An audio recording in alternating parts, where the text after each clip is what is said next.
Well, ladies and gentlemen, today is December 7th, 2025, and we are here to talk about the world, current events, foreign policy, economics, you name it, we'll talk about it in another episode of World Discussion with Agent Smith. Smith.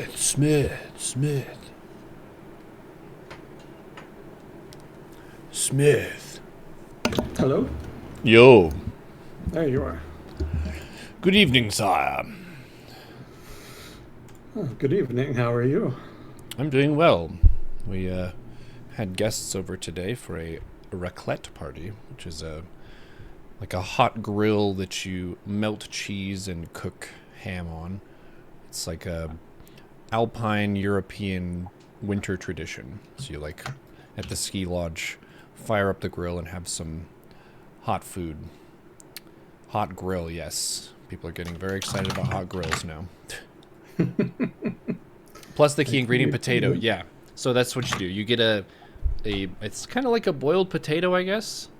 It's done in some Swiss manner. I don't know what exactly it is. But you get the potato, you slice the potato open, and then on the grill you have the cheese that you melt, and then the ham, and you can just put all of that like with the potato. So it's like a dressed up potato. So we did that. It was quite delicious, and I played some Terrorblade in Dota. This week we've been doing the Dota Boot Camp, which is introducing our fellow BG3 streamer Chai to Dota 2 and all of its wonder and majesty and degeneracy. Why would you do that to her? Well, bribery. She made it a goal. Yeah, she made it a goal. And that's the thing with streamers, right? Is you make goals for stuff that you don't really want to do, but you could be coaxed into doing. So, fair enough. So that worked out, and it's been actually really fun. She's been enjoying it a lot.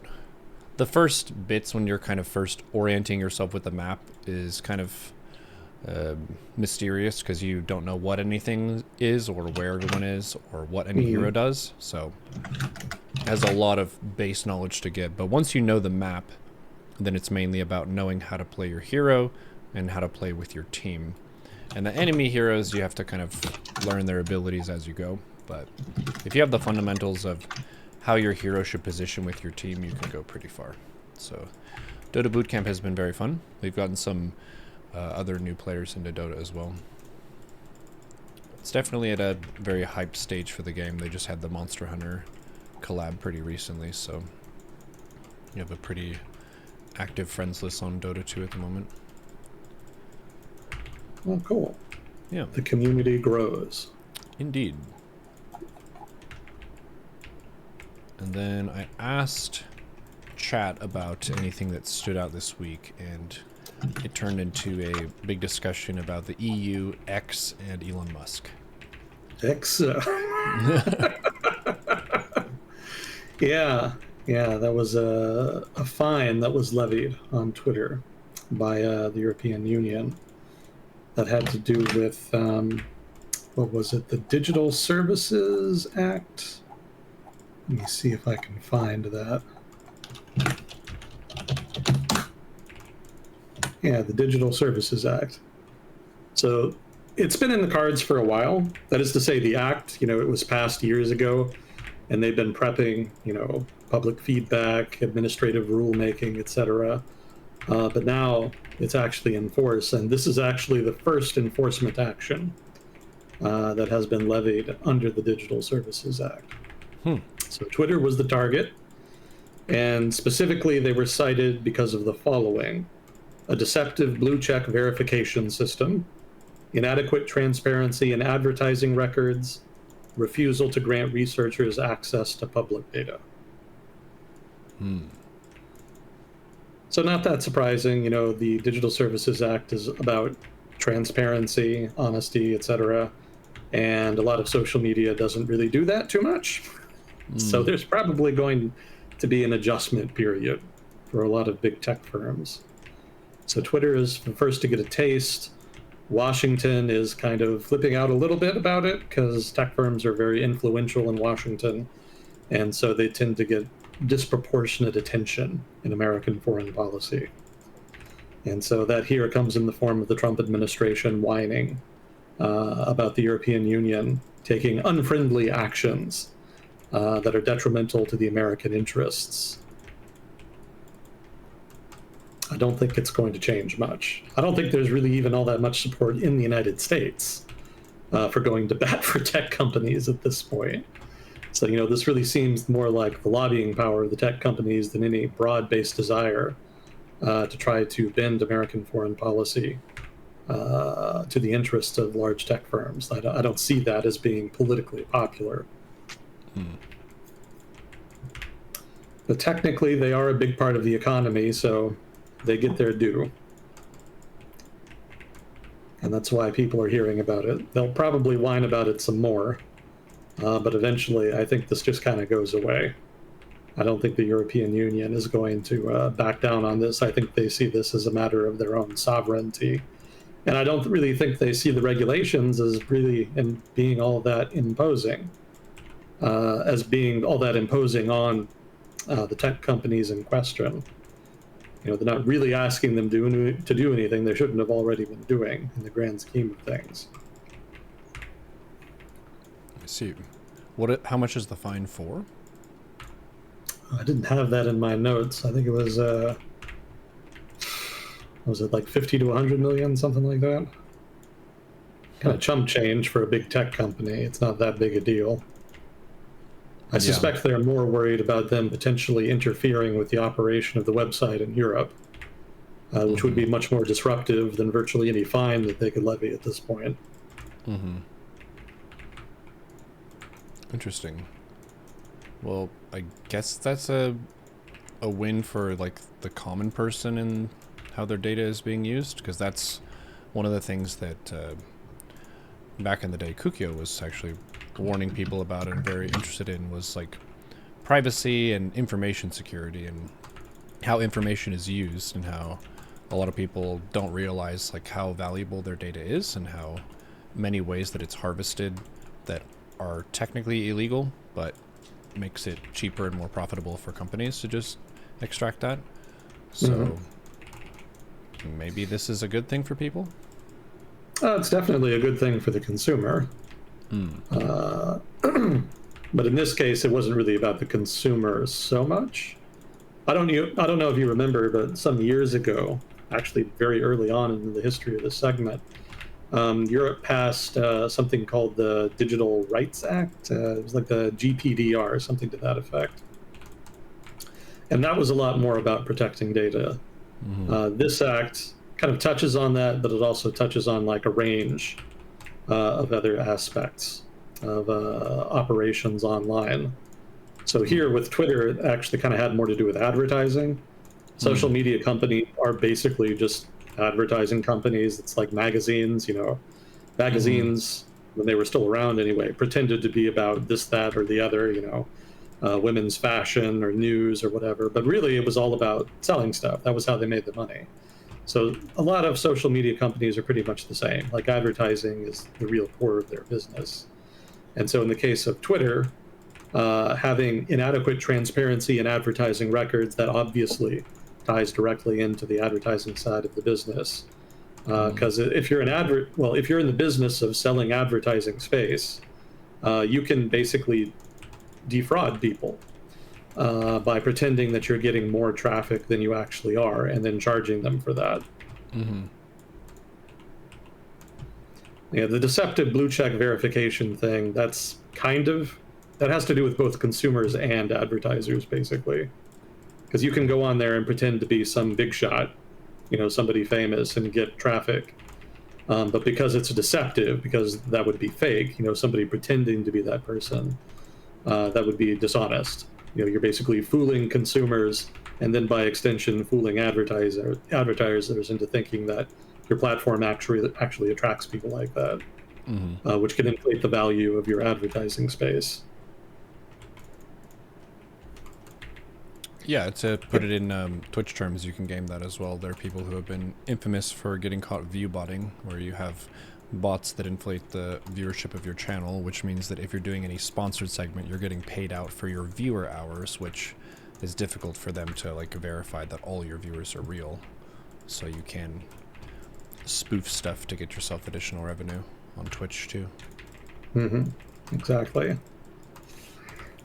Well, I felt so good one time fairly recently when there was a Reddit post about a StarCraft streamer who was allegedly viewbotting, and they used examples from when I change game categories, and how for Neuro's stream, when he streams StarCraft, he gets this many viewers, but then when he switches to a variety game, he gets this many viewers, and it goes down. But for this streamer who's viewbotting, they have the same hundreds of viewers all the time, regardless of what they're playing. Which audiences are not that loyal to people unless someone was already a variety streamer and people are just watching for the streamer. But for StarCraft streaming and really any game of skill, people tend to be pretty diehard loyalists for whatever game they want to watch. So if you switch categories, you're going to lose a lot of viewers. It's not something I'm offended by, it's just how it works. Unless you're spoofing it. Viewbots don't care.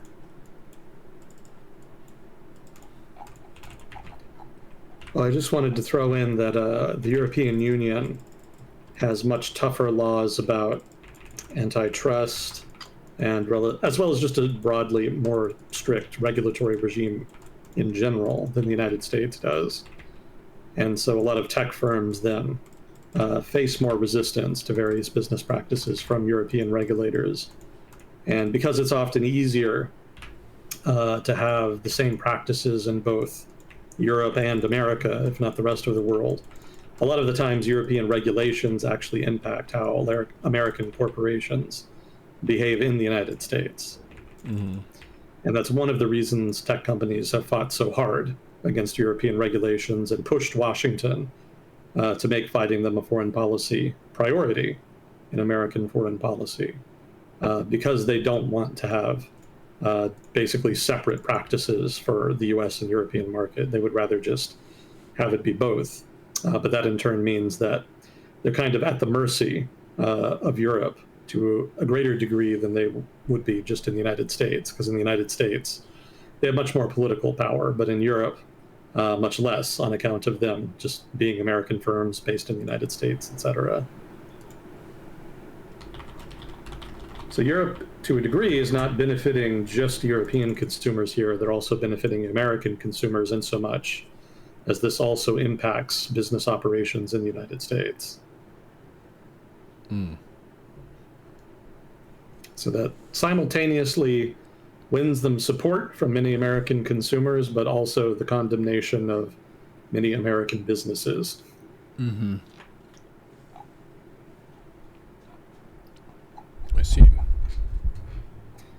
Yeah, you'll definitely hear about stuff like this in American trade negotiations. I think we've talked about it before, how digital regulations regarding tech companies, social media, etc., have come up a lot in American trade negotiations over the past 10, 15 years. Basically, as tech companies have become a prominent part of the U.S. economy, correspondingly, pursuing their interests has become a priority for the U.S. government.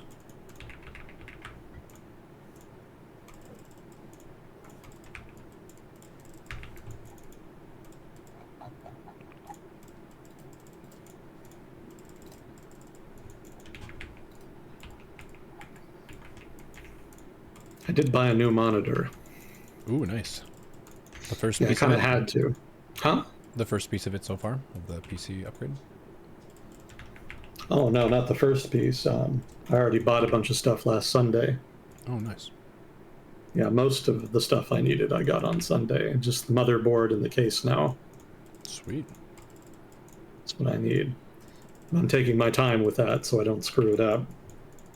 So it could be a while. All good. But there was other stuff on sale that I got with my own money, not the PC fund money. Just stuff I'd kind of been planning to get for a while and wanted to get while it was relatively cheap. Mm-hmm. The monitor among them. My old monitor, I don't think, could actually work with the new GPU I got, so I kind of had to upgrade it. Is it Then from I the also 90s? got a... no, although I think I do have one from the 90s still. Now, this is old. This is just an old monitor from like 13 or 14 years ago, however long it's been. So I don't think it has the right cable, basically, for the ports on the GPU. The right interface, I guess, is the technical term. But I was excited the most about the uninterruptible power supply. been wanting to get one of those for a long time, because the power down here in Oak Cliff is a little hit and miss, especially when there's a storm out. Yeah. The infrastructure is a little old and hasn't always been maintained well, so power can be a problem. I'm also kind of interested to see if maybe that doesn't fix the problem I've been having with the random shutdowns. Probably not would be my guess, but I'm curious to see the result of that experiment. Extra layers of reliability are good, so. It was much needed. Actually, I think the day after I bought it, there was a brief power outage for like 10 seconds that forced my computer off. Oh, no. Yeah, so it definitely happens down here.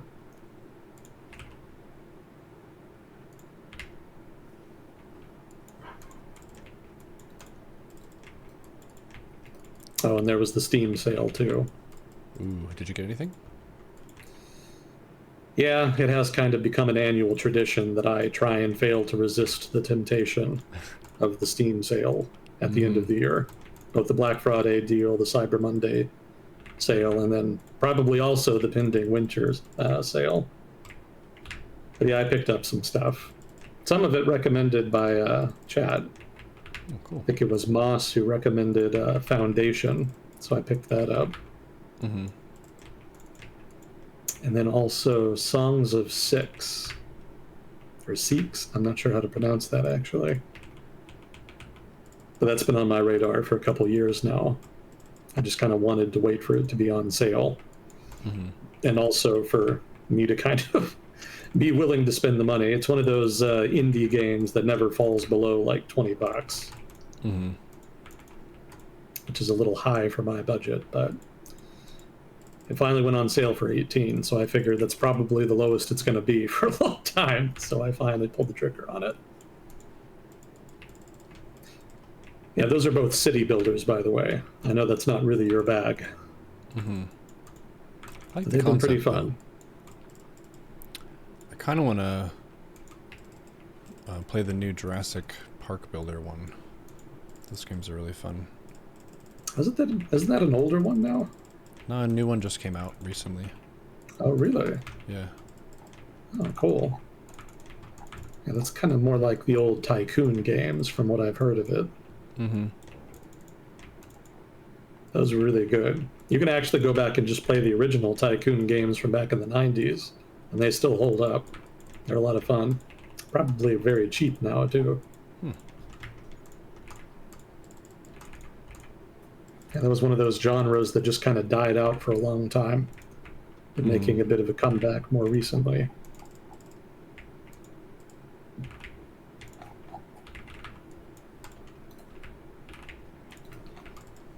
Yeah, let's see. What was there anything else you wanted to get to, or should I just kind of start up here? That was the Twitter thing was the only one that I'd heard about, so yeah, go ahead. Gotcha. Well, I really didn't have any big items for this week. The stories over the past week were just kind of stuff that's been trending but hasn't really developed. So more Ukraine negotiations, more economic news, like NVIDIA and whatnot, but nothing that really caught my eye, being especially noteworthy.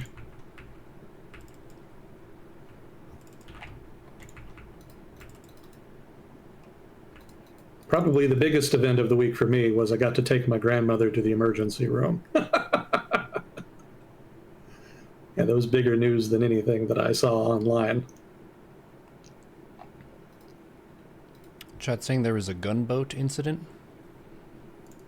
A gunboat incident? Mm. I hadn't heard about any gunboat incident. There was a... I mean, if they're talking about the Caribbean, there was a story there. There was a boat blown up. I mean, the Trump administration has been blowing up boats in the Caribbean, saying they're involved in trafficking of drugs. But there was one notable example of that. Because basically Congress has been getting increasingly skeptical about the whole operation. and they've been calling in people involved, especially the Secretary of Defense, Pete Hegseth, to answer some questions and also to turn over relevant evidence, including footage taken by aircraft involved in the airstrikes. And so there was one viewing by the involved congressmen who were investigating this, in which they saw a boat be struck by a missile. And then in the aftermath, there were a couple of survivors that were clinging to wreckage. And the way they described it, the survivors were kind of waving in the air as though they were trying to surrender or ask for assistance. And instead, there was a secondary strike ordered. And so the survivors were hit with a missile.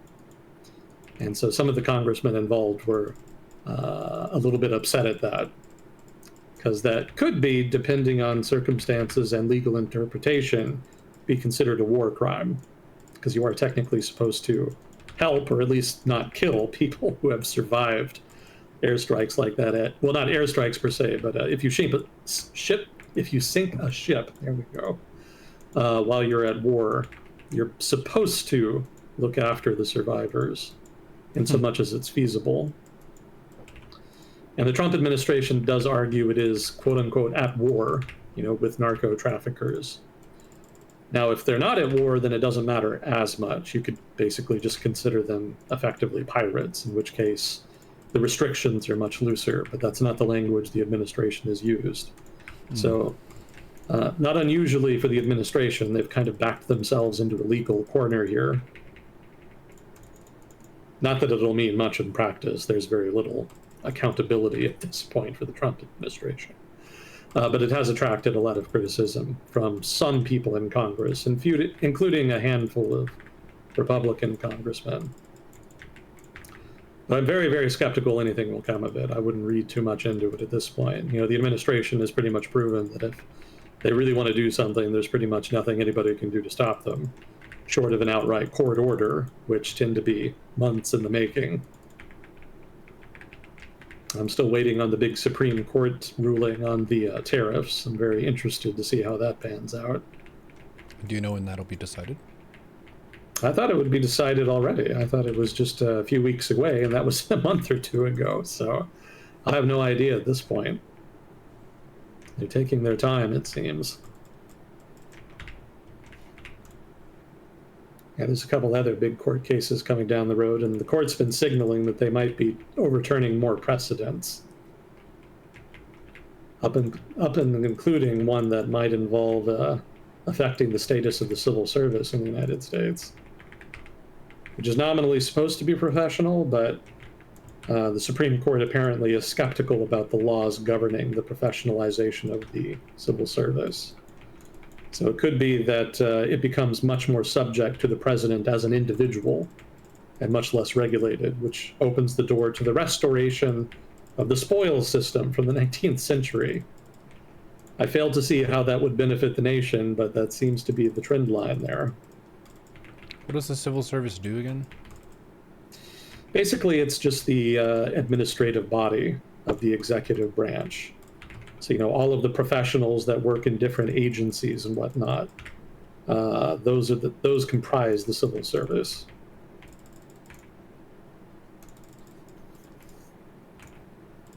So like a regulatory body like the FAA, the Consumer Protective Financial Bureau, the FTC, FAA, FDA, all of it pretty much falls under the rubric of civil service.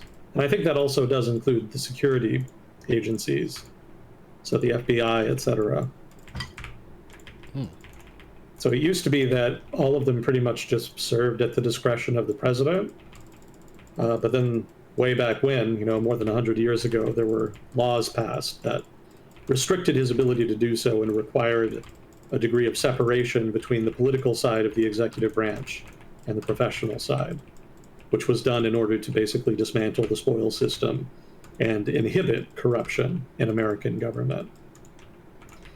And that effort was fairly successful, but there seems to be some questions now as to the constitutionality of some of those rulings. Some of those laws, rather.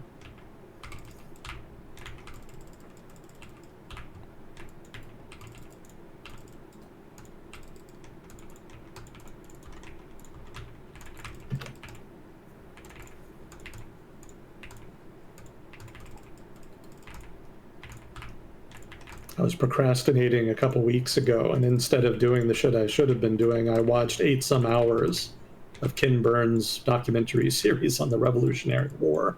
Oh, nice. Yeah, I've probably watched more documentaries while procrastinating than I have out of genuine interest. That's the thing, though, is you're learning, so you're being productive. There you go. It's okay. Are you really procrastinating if you're learning? Exactly. I'm going to remember you said that.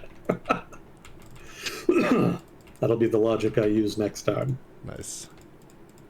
Yeah, it's pretty good. Despite being so long, it's actually fairly truncated, if you can believe that. There's only so much information you can pack into 8 hours about a conflict that lasted, what was it, 7, 8 years. Mm-hmm. So they had to compress things a bit. But overall, pretty good treatment. I recommend it to Eche Fatum if he's still interested in the Revolutionary War co-op that we were talking about so many years ago.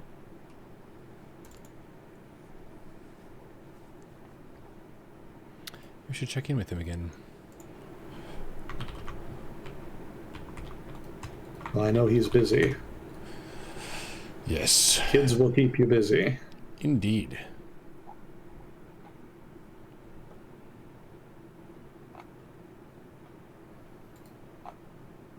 Well, just going to be miscellaneous stuff today and whatever tangents we can come up with.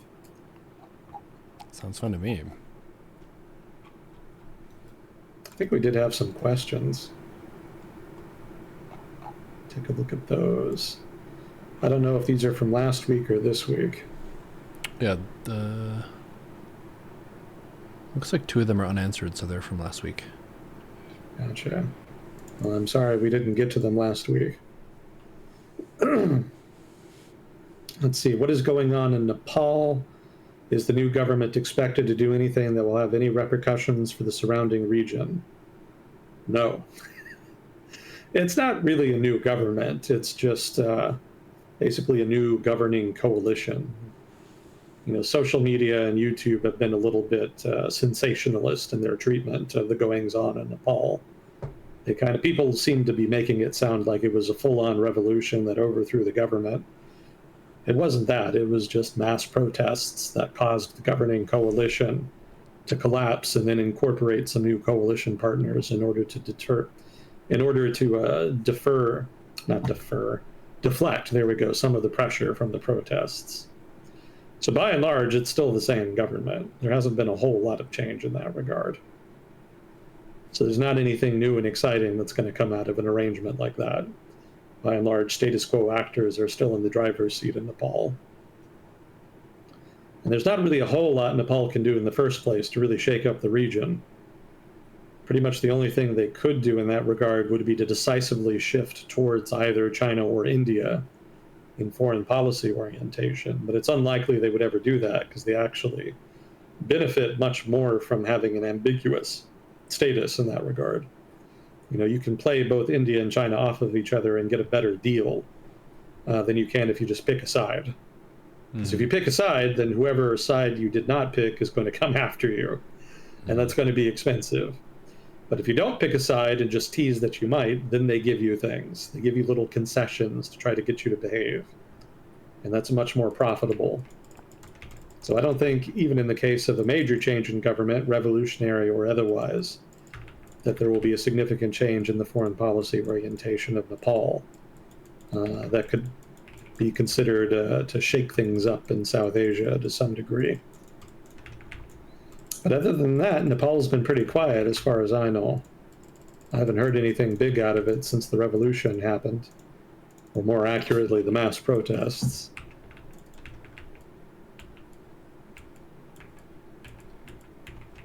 Let's see. Can you compare and contrast the military coups that happened in Chile and Argentina in the 1970s? I can, but let me see if I can remember enough to really make it a good answer. Probably not.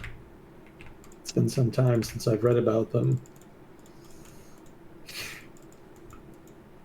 So for those of you who don't know about this, in the 1970s, actually really starting in the mid-late 1960s, there was significant political unrest in both Chile and Argentina, to the point where there were some of what were called Montoneros, basically left-wing urban guerrilla fighters who were engaging in organized crime to a degree, robbing banks and whatnot to fund the revolution, but also intermittent acts of political violence like assassinations and occasionally guerrilla warfare, although they were never really powerful enough to significantly challenge the power of the state. It was enough to make Washington worried, as well as the governments in the region. So that resulted ultimately in a backlash, although some of it was just greedy, powerful people using it as an excuse to form authoritarian governments. Very frequently, those two go hand in hand, retaliating against political enemies and then also seizing power for one's ambition, kind of two sides of the same coin. So that resulted in two coups in the countries in question. Chile in 1970, I want to say, and then Argentina in, what was it, 75? Dagnip would know off the top of his head. I don't quite remember. They didn't quite happen at the same time. I remember Argentina's was a little bit later than Chile's. So broadly, they were pretty similar. They both had similar motivations, but there are a couple of differences. For one, in Argentina's case, they did not have a left-wing government in power when the coup happened, whereas Chile did. If you've ever kind of floated in left-wing circles or read left-wing literature, you've definitely heard of the coup in Chile. That very frequently is brought up as an example of American interference, violent interference. In their case, it was the Allende government, I believe his name was. So Allende was a socialist who won the presidency in the, I want to say, late 60s.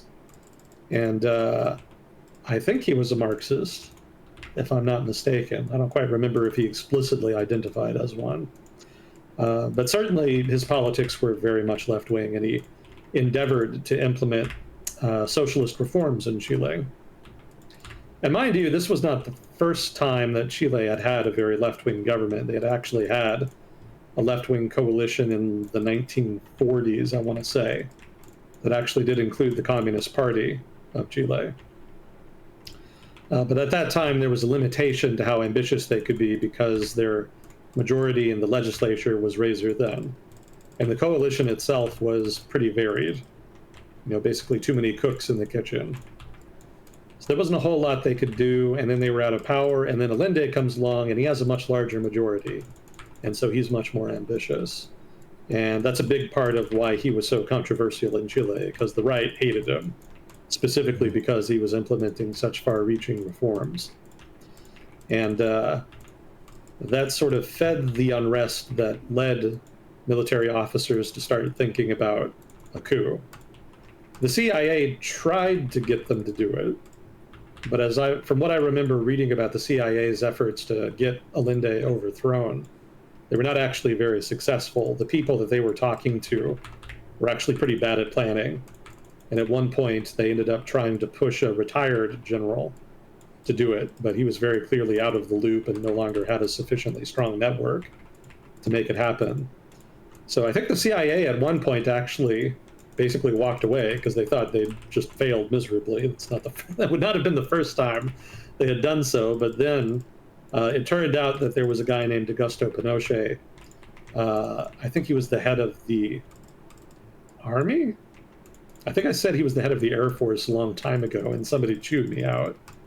So I think he was the head of the army. But anyway, he actually had his own plan to overthrow the government. And of course, the argumentation basically is that Allende was undermining the integrity of the country by destroying its economy through socialist reforms, that he was in league with the Soviets, and then he wanted to realign Chile into the Soviet camp, etc. So prototypical anti-communist right-wing talking points for the era. So Pinochet managed to talk enough of his fellow high-ranking officers to participate in the coup, and they launched it. I think I think it was 1970, maybe 71. But if I'm wrong, just please correct me. Yeah, that was the gist of it. I mean, there's more to the actual coup itself, but if we're doing a compare and contrast, the details aren't as important. The important thing here, as far as compare and contrast, is that Argentina did not have the same prelude to their coup. In their case, the government in question had actually been Peronist. And if I remember correctly, the coup actually happened sort of they did not overthrow the Peronist government per se. They actually coordinated with it. The Peronist government at the time was very different than the Peronists of today. The Peronists of today are much more left-wing in orientation, although they retain some, sort of residual nationalist elements. But Peronism, back when it was still a relatively young ideology, was much more of a mix of the left and the right. And nationalism was much, much more prominent in terms of their platform. So they were not quite as skeptical about the prospect of a military coup than the political left in Argentina was at the time, or certainly than it would be later in retrospect. But they were talked into it, and so the military moved forward and took control. And in their case, it was not a single guy. It was not like they did not have an equivalent to Augusto Pinochet, who just organized it and took control and then ran the country for 20 years or whatever. In Argentina's case, it was actually a council of military officers that took control. I think there was one guy in particular that was sort of the head of the council, but it was nominally, the members were nominally on an even footing with each other. Also, I guess it's important too to mention that Argentina's military junta did not rule Argentina for nearly as long as Chile's did. With Argentina, the junta seized power around like 75, and I think they were done around 82, 83, after they lost the Falklands War. So it was only like 7-8 years, which is a long time, if you're living in the country at the time. But compare that to Chile, where Augusto Pinochet seized power, again, I want to say like early 70s, and he was not out of power until the late 80s. So in his case, it was more like 20 years. Very, very long time. I think those would be the main differences, because otherwise they were pretty similar. Both of them cracked down on dissent, persecuted people who were engaged in left-wing politics and left-wing activism, tortured and disappeared people, and also cooperated and coordinated with the American government in doing so. But those are not really differences. Again, those are things they had in common. So I think the main differences would be the lead up, which was a little bit different, and then their longevity after the coups.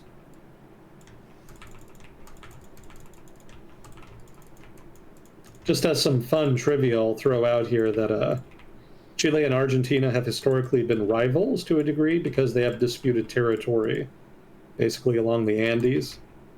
And there actually was a time, I believe in the 80s, when it looked like they might actually have a conflict.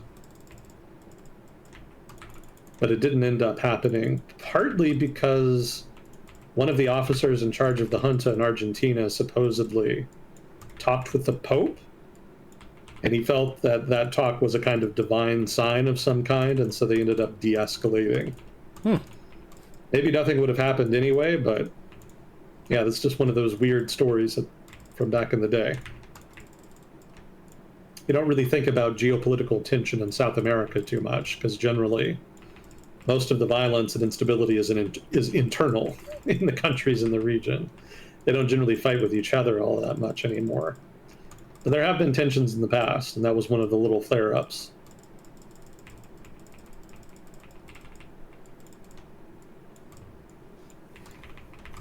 Uruguay actually basically exists because of geopolitical tension in South America. How so? Uruguay was basically disputed territory between Brazil and Argentina for a long time. and they fought over it a good deal over the course of the late 19th century. And eventually the resolution of that dispute was that Uruguay became its own country that was de facto neutral ground between Argentina and Brazil.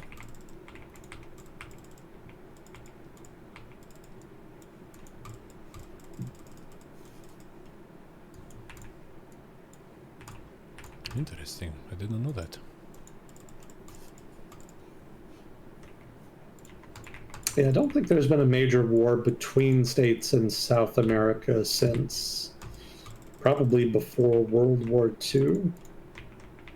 I don't really count the soccer war. That was pretty nonsensical. Also, I guess that's not in South America. That's technically Central America. What's the soccer war? That was a very brief border skirmish between, what was it? El Salvador and Guatemala? Actually, I don't quite remember.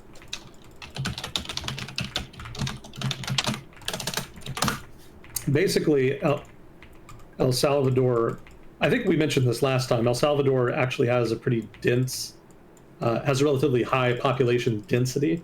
Mm-hmm. And so as a result, it has a lot more people than you might suspect just looking at a map. By contrast, some of the surrounding states have relatively low density and also relatively high demand for labor. And so the result, as you might expect, is that a lot of Salvadoran migrants would migrate into those countries to work and then kind of migrate back later, which resulted in some tension about the status of illegal immigrants in those countries. Mm-hmm.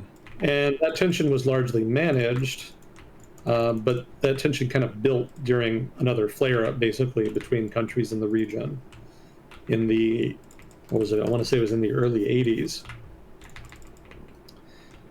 And it was probably not going to go anywhere, but then there was a soccer game, a football game, between El Salvador and this other country, whose name I can't remember.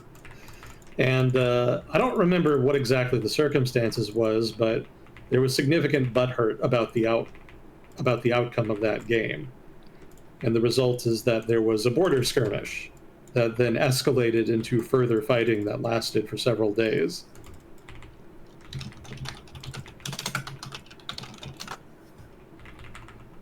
'69, really? Oh, I was way off. I thought it was 80s. 1969, okay. And it was Honduras. El Salvador and Honduras. There we go.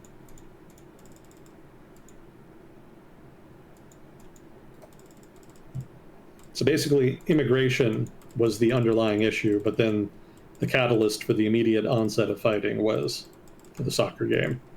Mm-hmm.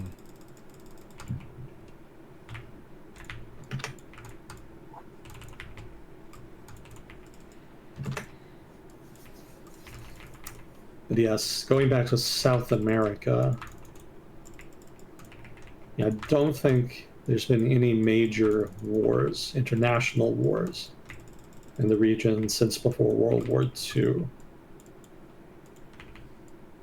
And I don't remember exactly which conflict it would have been. There were a number of border wars in South America in the early 20th century. Bolivia and Paraguay actually fought one that the Paraguayans actually managed to win for the most part. And then there was another one between, I think it was Colombia and Peru. Something weird. They were fighting basically over some weird sliver of territory up in the Amazon. Yeah, there was a lot of disputed borders in South America up until the mid-20th century when they negotiated them out, because a lot of it had been relatively unexplored, especially in the upper Amazon, and nobody had really bothered to do it because it was expensive. The infrastructure was bad, so why bother? Mm-hmm. But as populations expanded and people started encroaching into the region, more attention was paid to it. Also, a lot of nationalist governments came to power in the early 20th century in the region, and they kind of just wanted an excuse to a degree. Wanted to fight for the national honor, gain more land, that kind of stuff. ultranationalists in the early 20th century were kind of very similar in that regard, regardless of country. All very aggressive, very belligerent people.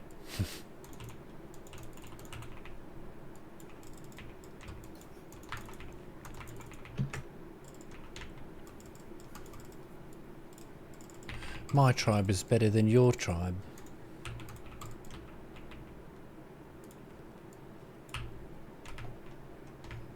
Well, that's all we had for questions. I guess since we're talking about Latin America, I can do some of the Latin American stories I have prepped. I guess I'll start with the minor one. So in Peru, there is now a request for the electoral authority, because there's an election pending, to provide bulletproof vests to presidential candidates ahead of elections in April. And so this request basically has to do with the fact that there's been a number of attacks on presidential candidates relatively recently. There were a couple of shots fired at one guy. His name was Rafael Belonde, a potential candidate for the People's Party. Apparently, he was just in his vehicle in Lima when he was fired upon. Interestingly, he actually did fire back. Yeah, kind of got to give him credit. Most guys would just have their bodyguards do that, but he actually returned fire. I thought it was interesting here, too, that he doesn't think he was attacked for political reasons. He thinks it was just a gang thing. But still, you know, that's dangerous, and one can understand the desire for some bulletproof vests. A more serious example here was Percy Ipanek. I'm almost certainly mispronouncing that. He was a candidate for the Together for Peru party, and he was actually shot to death on Friday by alleged hitmen. So that one was political. Yeah, apparently this kind of political violence has been a problem before. Apparently it was a big deal in 2021, the last time they had an election. And from what I was reading, they're expecting it now to be similarly bad this time. So you may yet be hearing more about assassinations in Peru.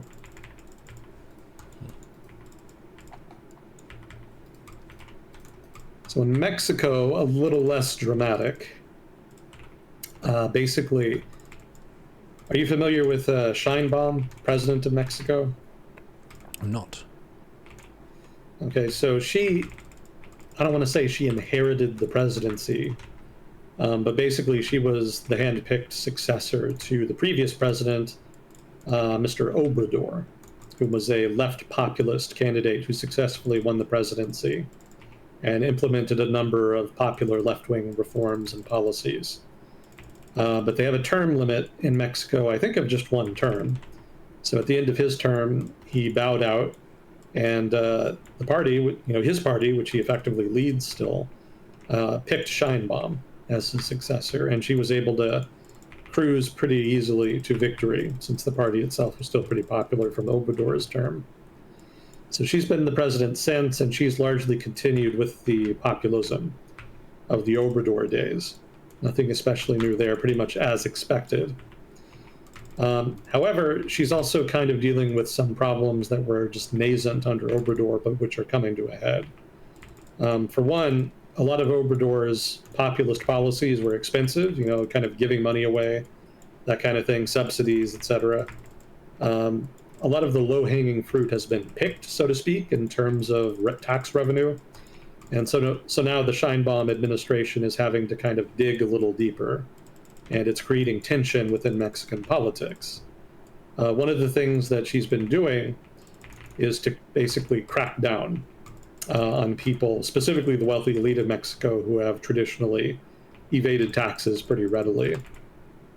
So as you can imagine, these are fairly politically influential, well-connected people, and so they've been trying to push back. They have a relatively limited ability to do so, given how popular the populists are in Mexico, but they're still trying anyway. So there is some risk of escalation here, depending on how far the elite want to go with this. Some of the things Sheinbaum wants to spend the money on include funding an expanding slate of social programs for the country's poorest citizens, and also various other things, subsidies, etc. Social programs are the big one. Let's see. So the big flare-up recently has regarded a billionaire named Ricardo Salinas Pliego. He's apparently very upset with the administration because they've kind of been coming after him. Let's see, I have in my notes here, they closed down 2 of his casinos as part of a money laundering investigation. And then more recently, the government alleged some tax evasion on his part, and they were trying to collect about $2.5 billion from him. And the case went all the way to the Supreme Court in Mexico, and the court ruled decisively in favor of the government. The issue being that I think last year they implemented a new reform of Mexico's judicial system. When I say they, I mean the ruling party, that involved allowing elections. And as you might imagine, the elections resulted in the Supreme Court being filled out with party loyalists. So no surprise that the party's guys are ruling in the government's favor. And the billionaire in question, as well as the right in general in Mexico, is complaining about it, basically saying that the ruling was not impartial. However, the ruling also cannot be appealed, so not a lot he can do about it. So the government is in negotiations with Salinas about how to settle this. Salinas, as you might guess, is calling this extortion. He says he's willing to pay $400 million to settle things, but the government has rejected that outright, and they're actually demanding now $4 billion,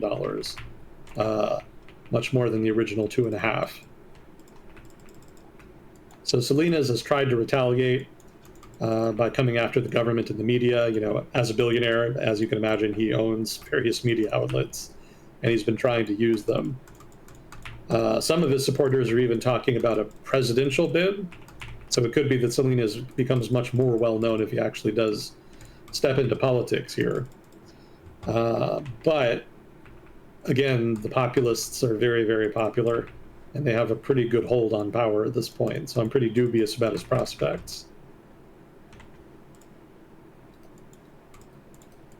Oh, also, he came out in support of the protests a couple months ago against the government, blaming the government for the assassination of a mayor by the cartels. We actually talked about it at the time, but it's been a while.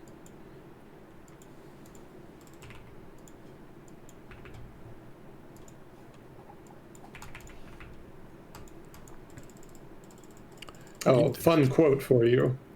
Salinas celebrated his 70th birthday party recently, and at the party, he gave the following quote: "I think it's the moment. I think it's the moment to enter a new phase, a different direction, and why not to get rid of those shitty leftists and tell them to go fuck themselves." End quote.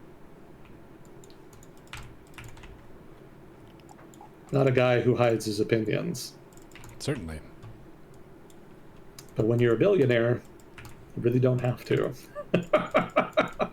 It's true. Understandable.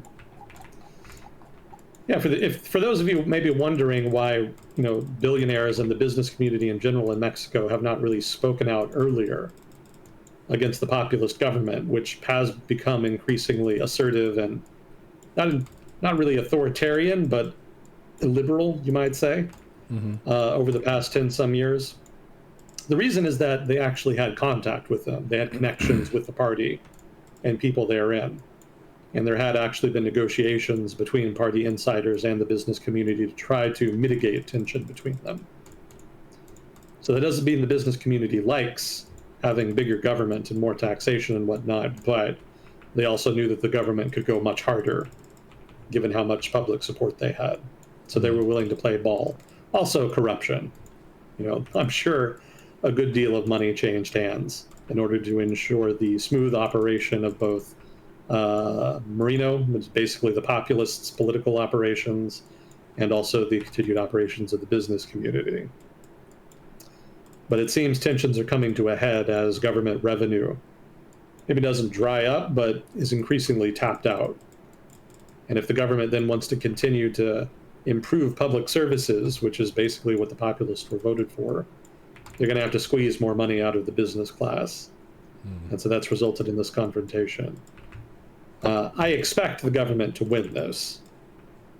Again, the populists have a lock on power, and they've only increased their hold over time, especially with the electoral reforms and the judicial reforms that they've implemented over the past year or two. So it could be within the next 5 to 10 years, Mexico ends up looking a lot more like it did when it was run by the Institutional Revolutionary Party, basically back before it democratized. We shall see. But for now, we're still in the early stages of that, if it happens at all.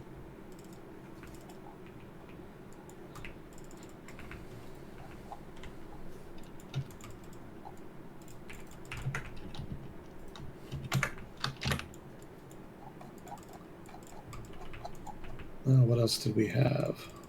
Oh, so we did have another question. I'm interested in your opinion on the US stock market, specifically on the AI bubble and perhaps a broader overvaluation of the stock market. I'm currently taking a careful position. I'm looking at a lot of indicators that worked during previous crises, and most of them show normal values, but some of them are showing alerts, like the Buffett indicator, quick margin debt increase, S&P price more than 2 standard deviations from the trend, heightened unemployment rate. Also, 3-month Treasury bonds have only around 0.4% higher yield than 10-year Treasury bonds. Finally, cyclically adjusted S&P PE ratio is around 32, which is higher than the average of circa 20. Well, that's a much better analysis than I could give of financial markets. I'm not super well educated on the ins and outs of stock markets and financial markets.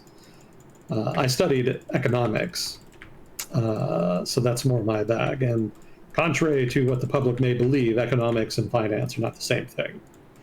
You can get a degree in economics, you can get a degree in finance, but you're not going to get a degree in both by just getting one or the other. Those are very different fields. So what is the difference for a layperson? The difference between economics and finance, as fields of study. Mm-hmm. What's the best way to put it? So economics is big picture. Mm-hmm. It focuses on how economies are organized and how goods are distributed, broadly speaking.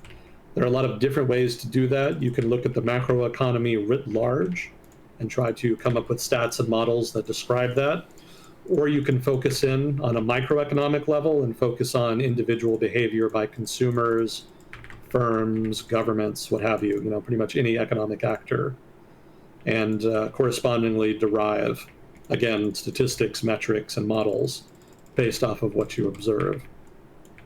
So economics is pretty all-encompassing. You can kind of take economics methodology and apply it to a lot of things, but it's not really super focused on any one thing. It's not a niche science per se. It has a multitude of subfields that focus on a whole myriad of activities and behaviors relevant to the operation of an economy. Now, the field of finance, by contrast, is very, very narrowly focused on the function of financial markets and financial institutions. Now, there is some overlap with economics in so much as they use methodology developed by economists, but that's an aspect that's a trait that's shared by basically all fields. Pretty much everybody who works in social science is going to end up using methodology used by economists at some point. The econometrics toolkit is just too useful, basically, not to in most cases, unless you want to get really deep into qualitative analysis, in which case you can kind of use something different. But regardless, again, they focus on, say, modeling financial markets, changes in stock markets, changes in how people decide how to invest their money. Basically anything and everything that you can think of that has to do with financial markets is something that they have modeled or tried to model. So that's as good as a breakdown as I can give. Yeah, there are full-on journals of finance in academia that you can read, and that'll explore this kind of modeling in detail. I imagine most people will find it fairly esoteric. But it can be interesting if you are kind of dialed into financial markets. But as an economist, that's still relatively alien to me. I studied more macroeconomics, microeconomics, industrial organization, and some qualitative analysis because I was dumb. That was the wrong thing to do. Why was it wrong? Really? If you're going to study data analysis, study panel data and study time series analysis. Those are the big ones. That's what you should be doing. If I could go back in time, those are two classes I definitely would have taken. I definitely would take if I had the chance to do it over again. But, you know, God help me, I was so focused on qualitative analysis that I focused on sort of niche analytical techniques like Bayesian analysis and what was it, categorical and dependent and limited dependent variables. I think that was an actual class I took. I thought it would be useful, and it definitely had useful aspects to it, but definitely should have been taking panel data and time series data. Definitely one of my big regrets from that time period.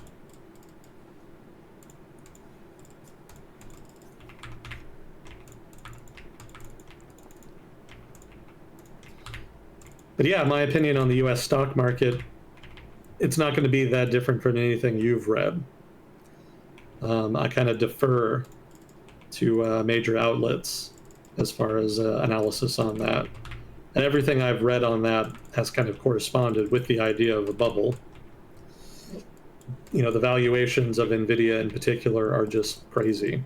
That's just utterly unsustainable just from their direction of travel, how much it's inflated over time. I fail to see how any of the possible returns, any of the actual conceivable returns that they could get on their investments would justify the kind of inflation in their stock.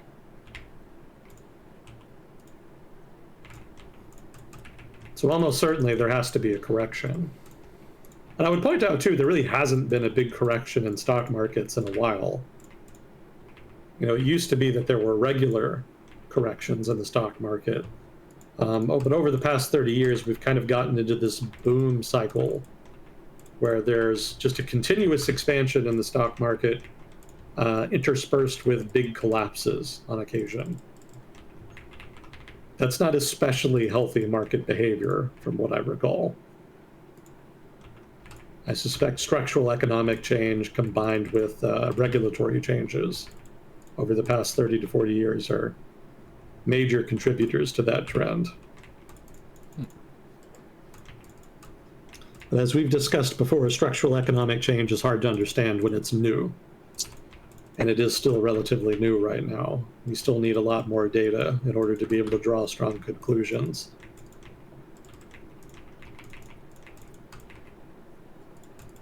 Yeah, so I don't have a super satisfying answer here. I think there's a bubble, but I'm not familiar enough with the metrics to really make a strong argument for it. People should probably be cautious with their money. That's Wise. That's about the most warning I could give on that. Some's going to give sooner or later. I do remember reading about some foibles in some of the minor financial markets recently, over the past year. What was it? There was like a firm that specialized in lending to people who were buying cars. That was their business. And there ended up being some shenanigans there. Basically, the company's leadership was lying about their performance and hiding issues, also stealing money.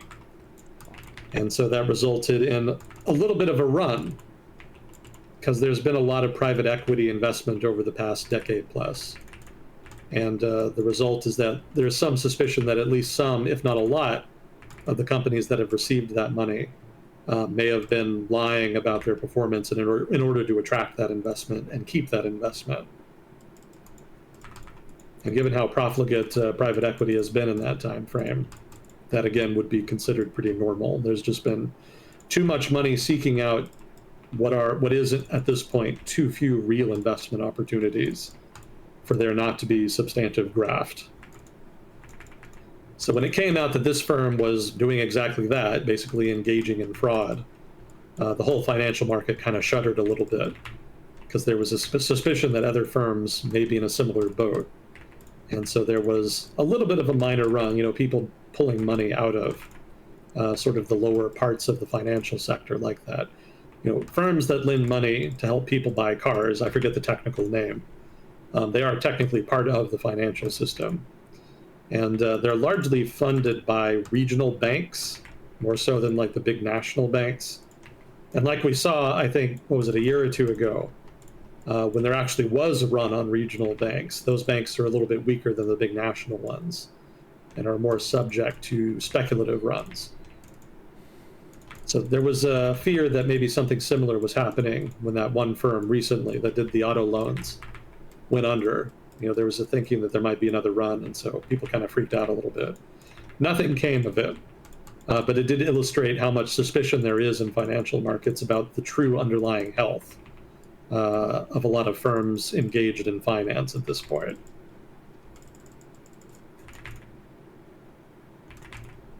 And regional banks are still kind of recovering from the run. What was it, a year or two ago? So there's still suspicion about how healthy or unhealthy they may actually be. Yeah, there's a lot of paranoia right now, you might say. Between the bubble, the regional banks, all that stuff, private equity kind of in decline at this point. There is a sense that the worm is kind of turning and that we're probably in for some kind of correction. What that'll look like in practice and how disruptive it'll be, who's to say? We're kind of in uncharted waters at this point.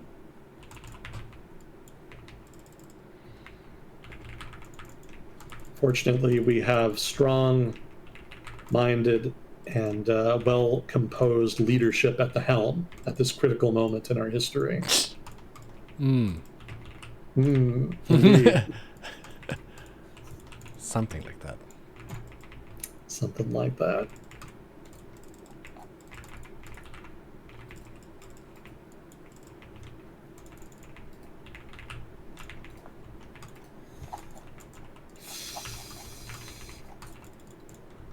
Well, what else did we have? We had some more coups, if you're interested in that. Oh, where? West Africa. They've been getting a lot of them the past couple years. Let me get a quick drink here.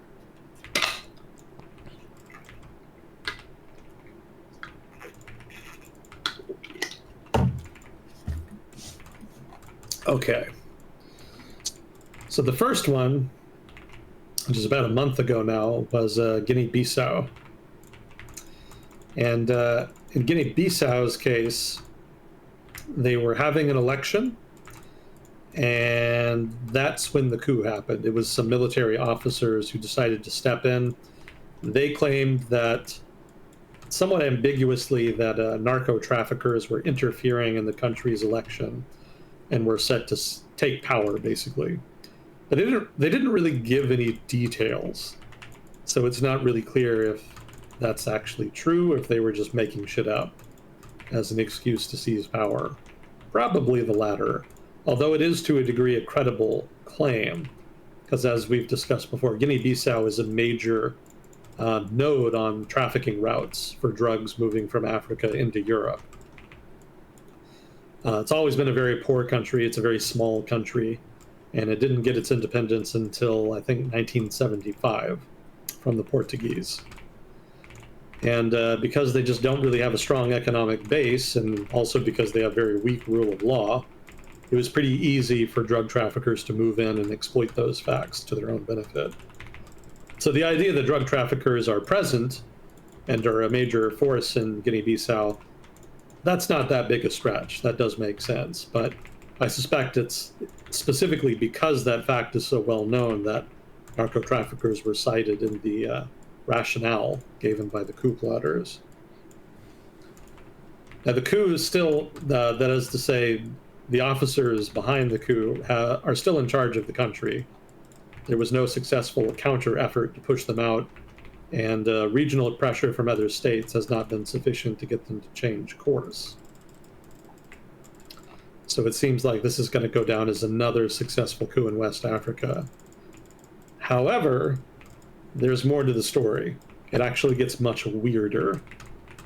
So there's actually suspicion that this might have been an auto gulp. Are you familiar with the term? No? An auto what? Auto gulp. So it's a term that refers to a self coup, where a government overthrows basically itself in order to seize power.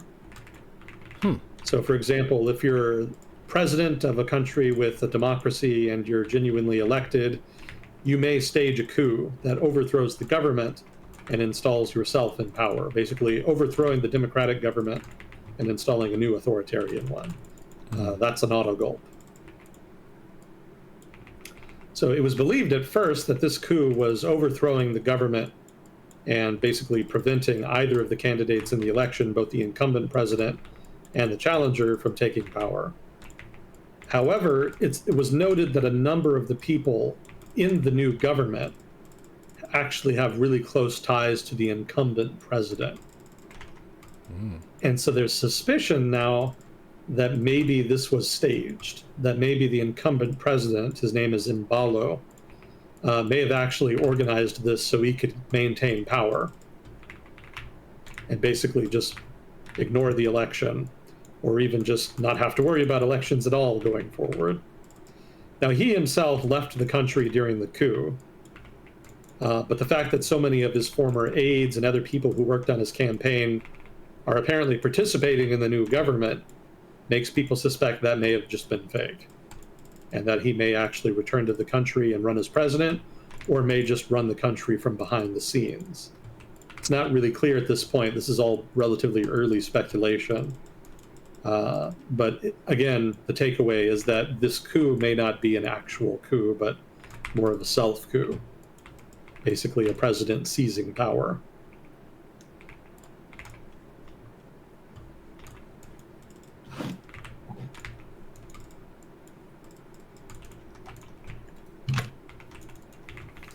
So the newer coup just happened in the past day or two. And that happened in Benin. Where's Benin? Oh, that's also West Africa. It's between, let me see, it's between Ghana and, it's between Togo and Nigeria. Togo is between Ghana and Benin. If you look at a map, you'll see two really tiny slivers, which are countries in West Africa. The one on the left is Togo, the one on the right is Benin, if I'm remembering this correctly.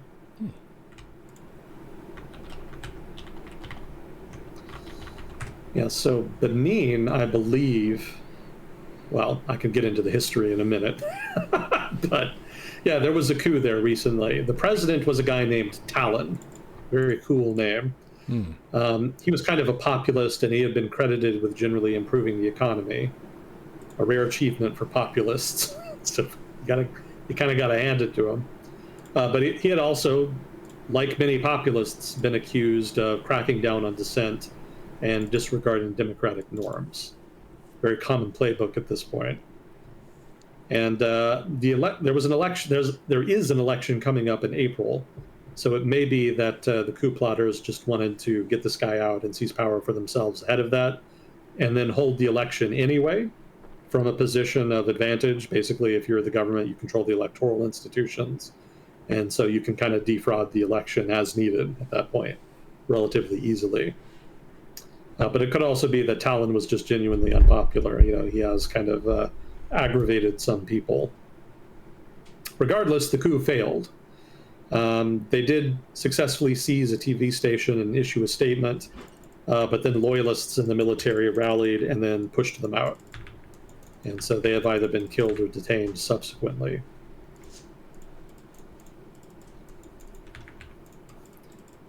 Fun fact about this, Nigeria actually sent some of its fighters That is to say, they dispatched some of its Air Force assets to buzz the coup plotters over the capital of Benin in order to kind of help dislodge them. And since the coup has failed, they have dispatched, what was it, their rapid response force, whatever it was. Deployed standby force, that's what they're calling it. Yeah, there is nominally a norm in place in West Africa that coups should not be accepted, that changes in government should happen democratically. That norm was in place for about 20, 30 years after the end of the Cold War, when the region started democratizing, or at least pretending to.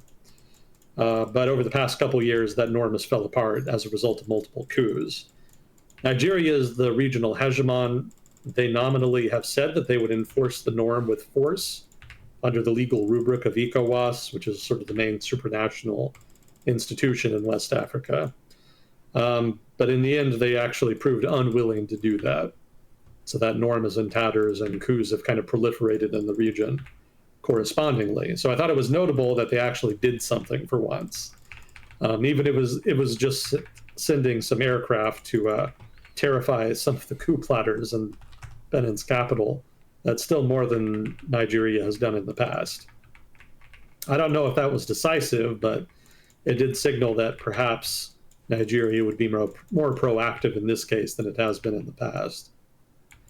I would point out that one of the regions Nigeria may have been more proactive this time is that Benin is actually on their border, unlike a lot of the countries that have suffered coups over the past couple years.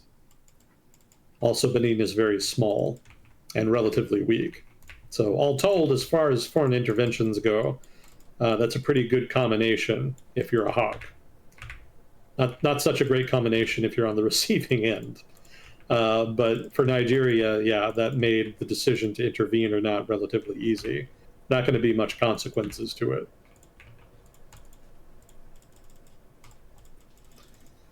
Yeah, Benin was actually originally a German colony. Yeah, it was originally. Am I getting this right? No, I'm not getting it right. Benin was originally a French colony. Togo was the German colony. I'm always getting them mixed up because they look very similar on a map. Yeah, Togo was originally a German colony, but then as a result of the Treaty of Versailles that ended World War I, Togo was given to the British. And they actually split Togo in two. Well, maybe not two, but they split off a good chunk of Togo.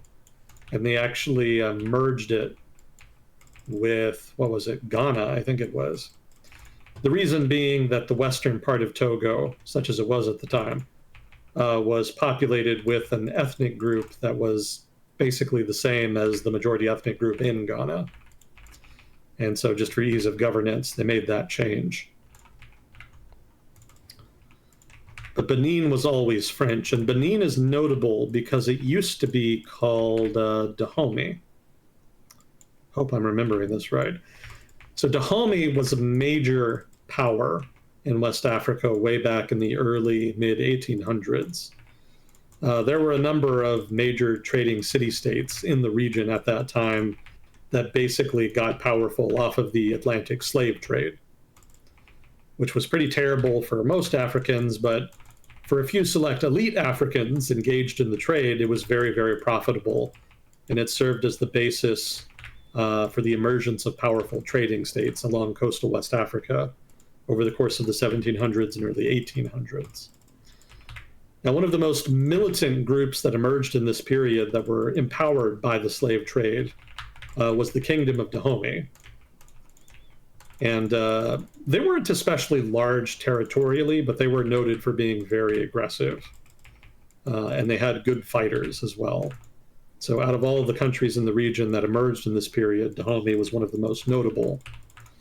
Interestingly, European powers did not seek to dominate many of these city-states that emerged as centers of trade for the slave trade. They actually found it was just easier to work with them. Part of the reason for that is because of disease. For much of history until maybe the late 1800s, Europeans found it very, very difficult basically to live in West Africa and not die. They were not well acclimated to either the climate or the diseases in the region. And as a result, the Bight of Africa, which is sort of the region in and around coastal Nigeria, became known as the white man's grave because so many traders and merchants and soldiers who traveled from Europe to West Africa ended up dying. It was a very, very inhospitable region until fairly recently, historically speaking, for Europeans. Which I would point out is also one of the reasons Africa was not fully colonized until the late 1800s. Before then, if you sent an army through there, probably most of them would just die of disease before they could conquer anything. So germs a very powerful deterrent there. Another factor is that a lot of these city-states were actually pretty powerful in their own right.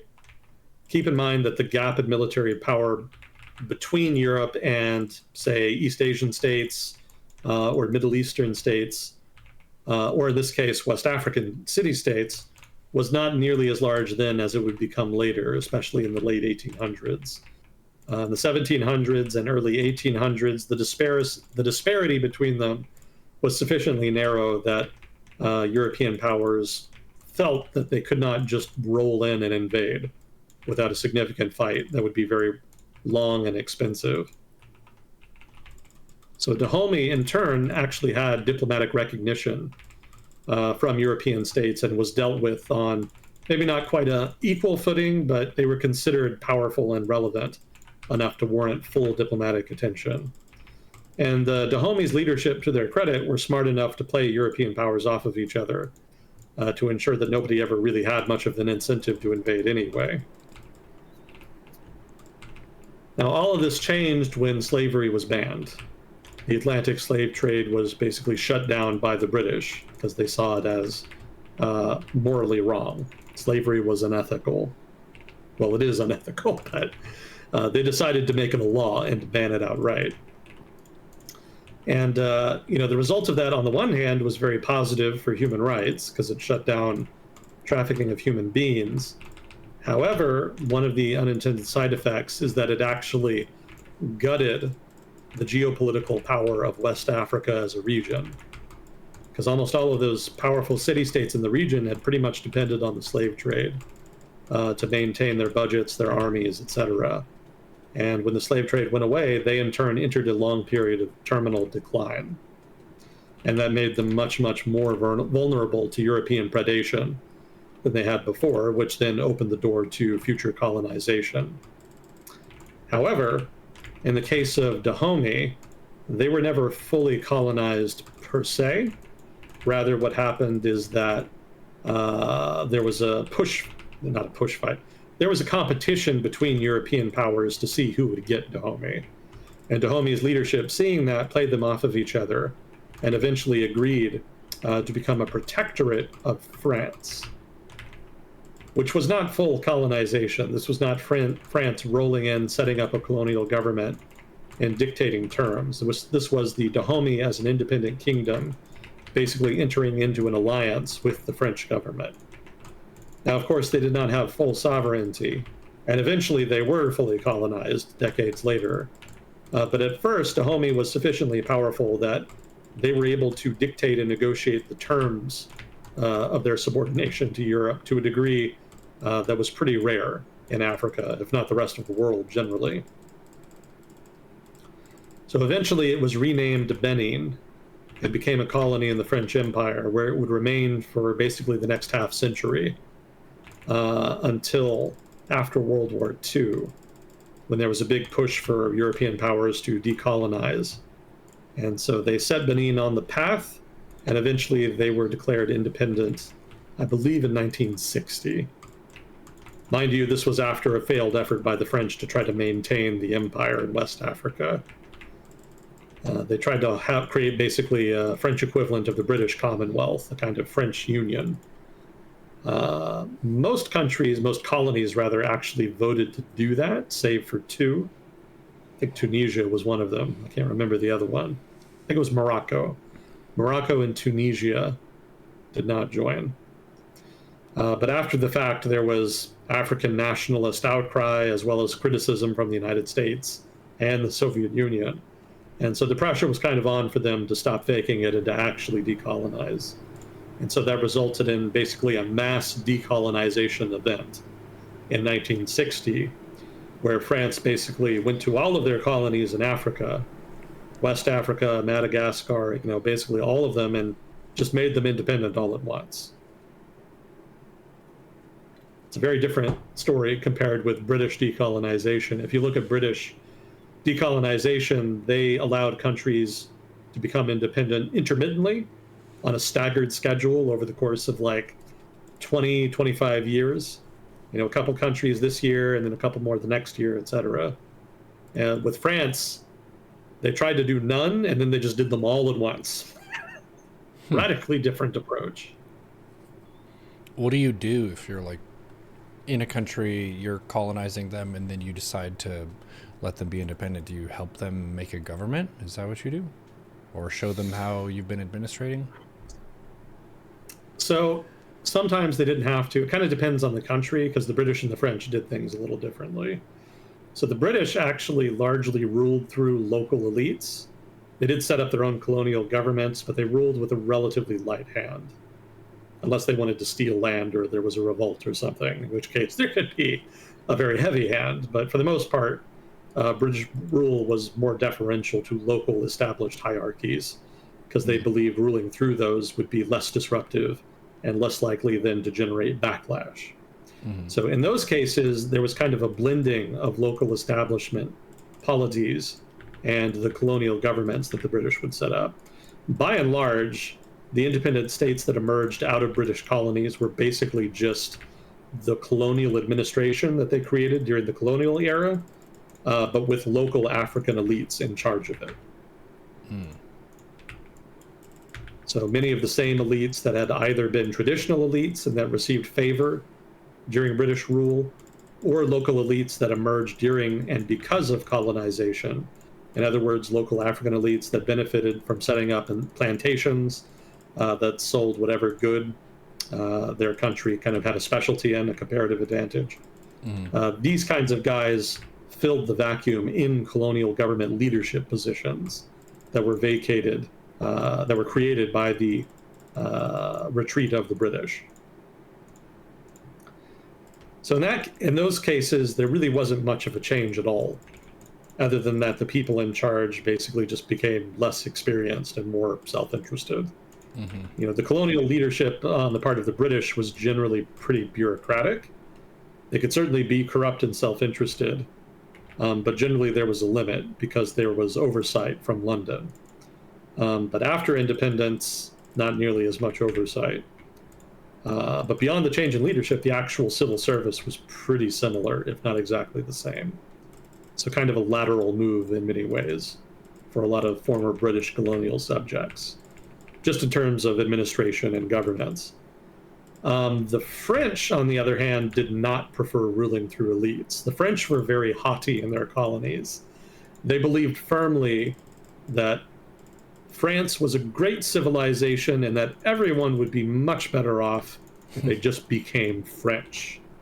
Mm. And so a big part of their colonial administration, well, for one, their colonial administrations were very, very centralized, and they were directly ruled from Paris. And they did not really brook much dissent, nor did they tolerate much in the way of local established power hierarchies. The French preference was to set up a very strong colonial state that would dominate the territory that it governed. And beyond that, they were also very, very assimilationist. Their long-term objective in all French colonies was to make everybody French, to assimilate everybody to the metropole culture. As you might guess, this was the source of a great deal of consternation by nationalists in those colonies. And that consternation played a big role in the eventual emergence of things like Pan-African nationalism, rather, among other ideologies in the region. And so that correspondingly is part of the reason the French kind of had to bug out. Well, the question was administrative. So how do you set up a new independent government that you're from a newly decolonized state? In the case of the French, it was kind of similar to the British in the sense that the colonial administration basically just became the new government, but with local elites in charge. But in the case of the French, they had not worked through local elites like the British had. And so most of the elites that took control of former French colonies were people who had themselves been involved in colonial economic activities. So I mentioned before, like in British colonies, they would have local elites that had set up plantations, and that basically just made their money exporting goods to European markets. And by extension, were very much a part of the colonial economic apparatus, right? They benefited themselves from colonization because their whole business model kind of depended on it. So those guys were important political figures in former British colonies post-independence, but they were not the only ones. In French colonies, they were the only ones.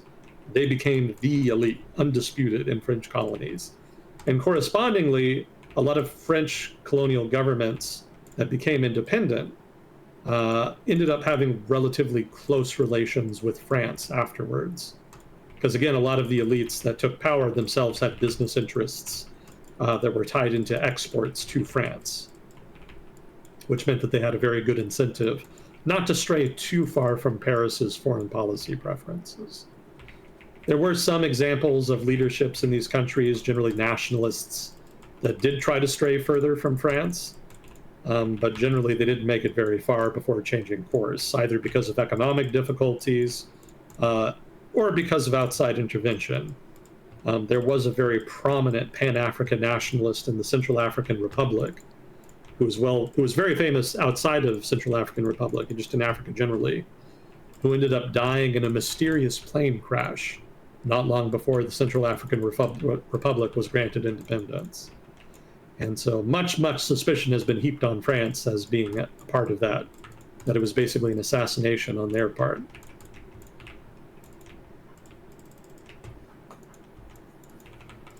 But to answer your question, the process of granting independence to these countries was pretty similar. It was broadly just taking the colonial administrative apparatus and handing control of that over to local elites of one kind or another.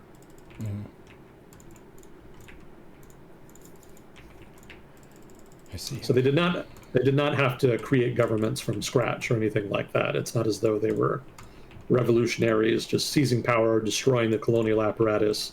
Generally, it was a lot more peaceful than that. Mm-hmm. It was a passing of the baton rather than a revolutionary shakeup. I gotcha. Why did the British schedule their independence stuff? Well, their attitude is that they needed to be deliberate in granting independence, that countries needed to be prepared and to have time to be given independence, and also that giving independence to the entire British Empire all at once would be very disruptive to global affairs, since that would be a good chunk of the Earth's surface.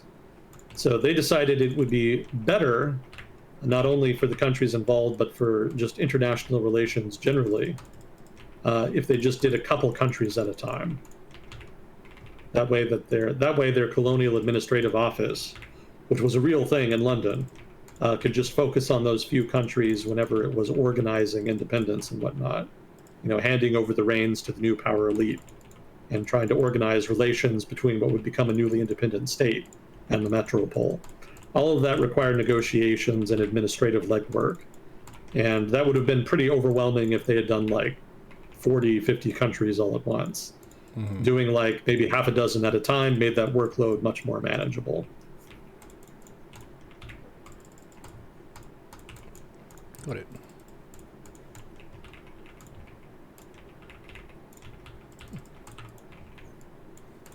Now, there were a couple countries in Africa that did gain independence through revolution, and they actually did have revolutionary governments that overthrew the previous government and set up something new.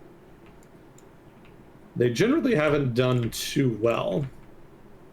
The former Portuguese colonies are the main ones that achieved independence in this way. So Angola, Mozambique, and Guinea-Bissau, actually. All of them fought long, difficult wars against the Portuguese. that were very destructive. And after the fact, pretty much all of them were mired in very violent civil wars that lasted around a decade or more. You could say that the governments they set up were more legitimate in the sense that they were set up by local Africans, local nationalists.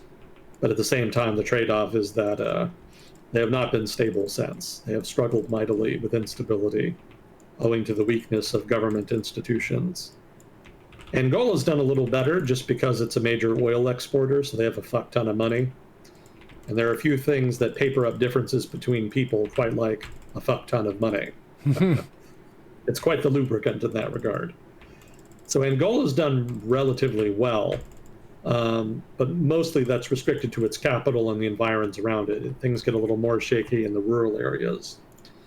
Mozambique, by contrast, did not have the benefit of a great windfall from exporting natural resources. They, in contrast, have suffered the full brunt of instability that comes from having weak government institutions and a long civil war after a difficult revolution. So they've never really fully recovered, and they are to this day a borderline basket case in Africa. What do you mean by basket case? So basically that's kind of what would you call it, a failed state? A country with a government that can't govern, and as a result there are big ungoverned spaces in the country where rebels, bandits, extremists of one kind or another more or less have free rein to operate. So when your economy is super dysfunctional, your government is virtually non-existent and dysfunctional, and there's endemic violence to varying degrees in your country, you're going to get called a basket case. Gotcha. It's not the most polite diplomatic term you could use. Failed state would probably be more appropriate in that regard, but yeah, basket case definitely does get applied more informally. Haiti is another example of that. Haiti is definitely a basket case and has been for a good chunk of its history. Not entirely their fault, but the moniker has been earned at this point. When did Haiti get independence? Because they had a violent revolution, didn't they? They did. That was the first successful slave revolt in the Americas. I want to say it was 1800? No, it would have been earlier than that, actually. It's late 1700s. I'm going to look it up. It began in 1791, but it didn't actually end until 1804. Oh, interesting. I did not know that. So the revolution succeeded, so to speak, in 1804, very early on in the 19th century. It scared the ever-loving fuck out of everybody in the region. Because everybody in the region, that is to say the Caribbean, the American South, the northern coast of South America, pretty much all of those were plantation economies that relied on slave labor. And so they had long been afraid of a popular slave revolt that would basically destroy the region's economy, or more accurately, destroy the plantations. Actually, successful slave revolts probably would have been really good for the economy. Plantations are really shit as far as economic development. I think I've ranted about this before. As far as political economies go, plantation political economies are absolutely toxic because the politics are awful. Generally, the guy that owns the plantation dominates the politics and has no incentive at all to invest in public services or education that raises human capital or invests and results in economic development. So the result is that economies and societies that have their origins in plantation economies almost always just permanently remain poor, even after the plantations have kind of declined. The political legacy left on the political culture of their societies is generally very negative and lasting. Anyway, that said, plantation economies in the region were deathly afraid of slave revolts, and when the Haitians popped off successfully, there was a great fear that maybe slaves outside of Haiti would become inspired and would try to do the same. And so that resulted in a spat of crackdowns and other new laws in various places in the region to try to deter would-be slave revolts. It also did play some role in the debate in the United States about slavery, because, of course, the slave states were very much afraid of the Haitian Revolution and wanted to do a lot to deter slaves in the South from emulating their example. But the free states in the north of the United States at the time didn't really see the benefit of that. You know, they were not entirely thrilled at the prospect of a Haitian revolt, because even if you're abolitionist, that doesn't mean you believe in racial equality. It's one of the common mistakes people make when looking back on that era. But even so, there was still a great deal of opposition to slavery in the North, and there was then a lot of resistance to the freakout in the American South that resulted from the Haitian Revolt. And so that did accelerate, to a degree, the debate over slavery in the United States, such as it was in that period from 1800 to 1810, roughly. Obviously, the slave debate wouldn't end there, but it had kind of been on the back burner for a long time until the, the Cotton Gin rejuvenated slavery. And so then after the United States became independent, slavery seemed to be on the rebound, and there was correspondingly a lot of debate about it, which would eventually grow over time into the American Civil War.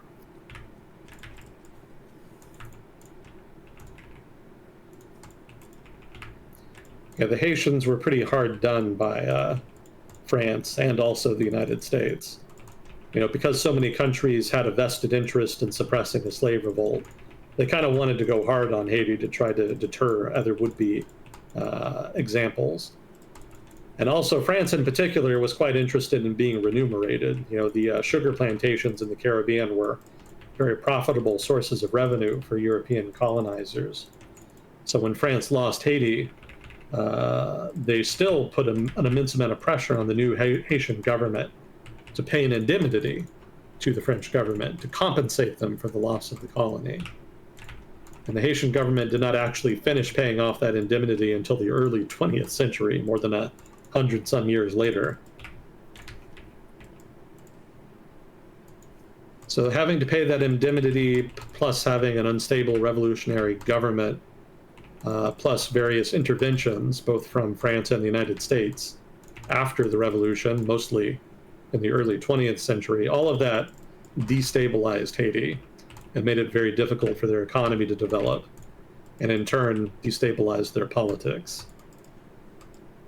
Probably would have been a shit show anyway, because again, still mostly a plantation economy, and those just never really seemed to develop, at least not in any substantive way. But even so, they would have done better than they have done if not for all of the restrictions and punitive actions taken by European powers, specifically France, and also the United States. So while they are definitely a basket case, that is not entirely their fault. There are mitigating circumstances there.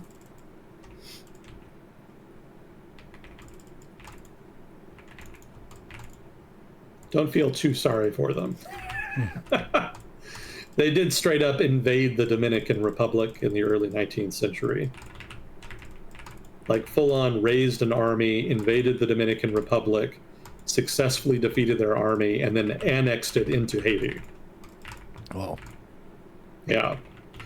Dominicans are still butthurt about it. The result was a 20-year de facto occupation that was resisted violently by Dominican revolutionaries and nationalists. And after 20-some years of endemic violence, eventually the Haitians were forced to leave. But the Dominicans did suffer pretty grievously as a result of the fighting and also as a result of Haitian oppression. So ever since then, there's been a rivalry between the Dominican Republic and Haiti. And Dominicans in particular are quite butthurt about it.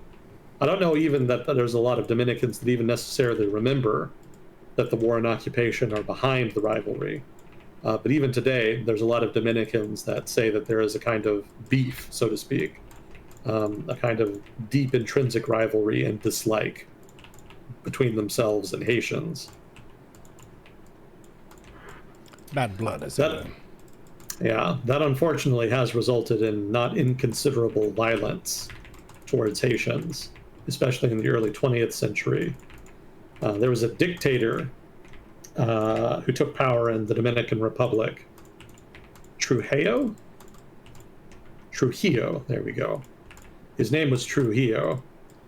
And one of the ways he tried to bolster the legitimacy of his authoritarian government is that he cracked down on illegal immigration from Haiti, which a lot of people in the Dominican Republic didn't like, because, again, they didn't like the idea of a bunch of Haitians coming into the country in general, let alone illegally. And so the result of that was actually a massacre. The Dominican Republic actually rounded up a whole bunch of Haitian immigrants along the border with Haiti, and rather than deporting them, they just executed them. All of them. Yeah. Damn. And that was on top of some endemic violence perpetrated by the state of the Dominican Republic against illegal immigrants generally during this time period. So the result of that massacre in particular totaled some, I think, over 1,000 dead, maybe more. And intermittent violence would continue against the Haitian immigrant community. Yeah, it's still kind of a thing now, not nearly as violent, but there are a lot of Dominicans that complain pretty bitterly about Haitian immigration. They kind of see Haiti now not so much as a threat, like in the 19th century, you know, when it successfully invaded and conquered them. Now the issue is just more that Haiti is seen as so unsuccessful and so dysfunctional that the uncontrolled migration of Haitians into the country threatens to destabilize them. So that, combined with traditional prejudices, is kind of has resulted in a kind of witch's brew of discrimination against Haitians in the Dominican Republic. Doesn't really cut the other way. Very few Dominicans even want to go to Haiti at this point. So I don't know that Haitians are all that discriminatory towards Dominicans at this juncture. The Dominicans definitely still harbor some resentment. There's also some racial animus there, somewhat bizarrely, if you're an American. If you're American, Dominicans themselves just kind of look black. And when Dominicans actually migrate to the United States, they are generally treated as black, which, you know, that carries a lot of baggage with it. They kind of suffer from the same discrimination that native-born African Americans suffer from. But that's very weird for the Dominicans, because they actually don't really think of themselves as being black. Even though they do have, you know, a lot of ancestry tied in with African slaves. They also have a lot of ancestry stemming from Spaniards and natives. You know, they are kind of a mixed race people. And they actually think of themselves as being, if not white, then at least mestizo, basically mixed, but not black. And because of that distinction in their minds, they actually have a similar attitudes towards people of African descent that European-born peoples, shall we say, in the United States have. In other words, many people, not all of them, I don't want to paint too broad a brush, but there is an established sort of culture of discrimination against people of African descent in the Dominican Republic, mostly directed against Haitians, but to a degree against black people generally. So you can imagine how confusing it would then be to go from living in the Dominican Republic as a Dominican to the United States, where you yourself are subject to that discrimination. It's a bit jarring, to put it mildly.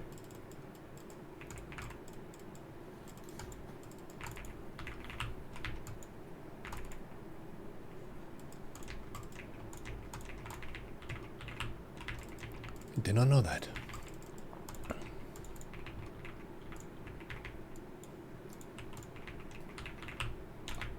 When did we start?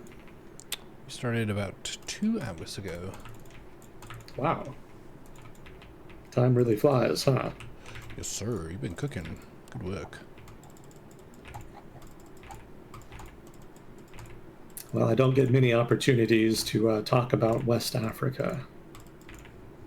It's a pretty interesting region, and I definitely need to learn more about it, because my knowledge base is pretty thin. Africa is just one of those weak points that I haven't studied nearly as much. But what I have studied is pretty interesting. You know, the region, West Africa in particular, was just much stronger internationally than I had thought in the early 19th century. I always just kind of assumed European powers steamed in and railroaded them. but actually it was kind of more of an even-keeled relationship until slavery was banned.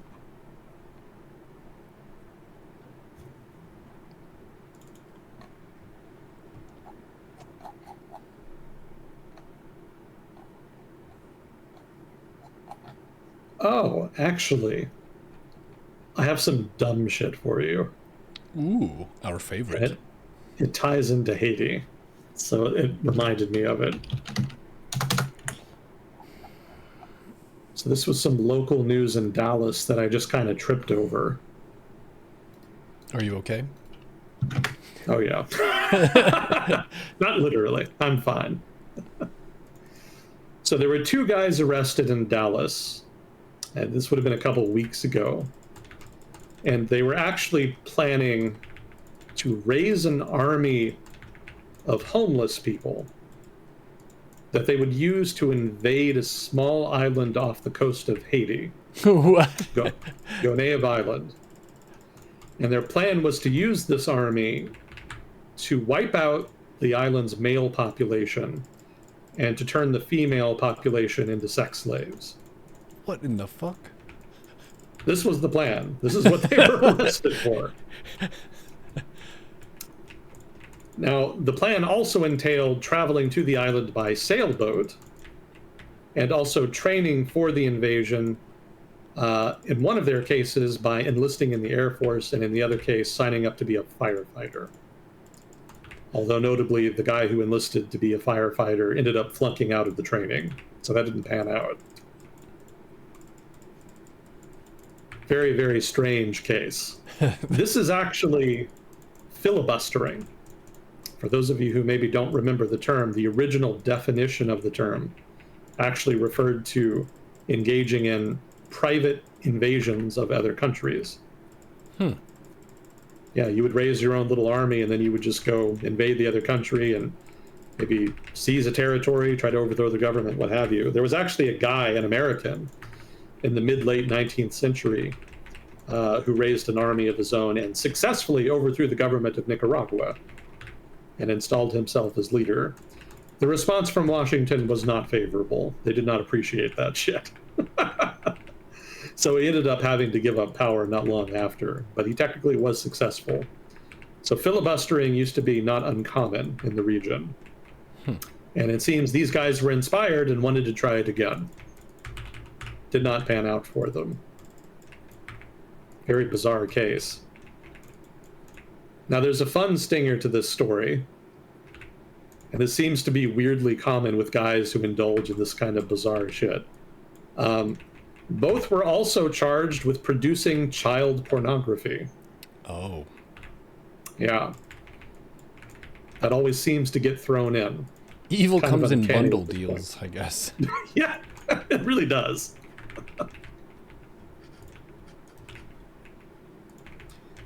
Also, I found a statement made by their lawyer, or at least one of their lawyers anyway, interesting. So this is a quote.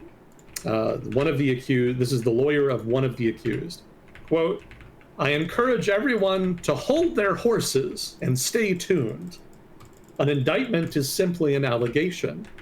And while there is some truth to the allegations, I believe that it will become clear what actually did not, and could not have happened."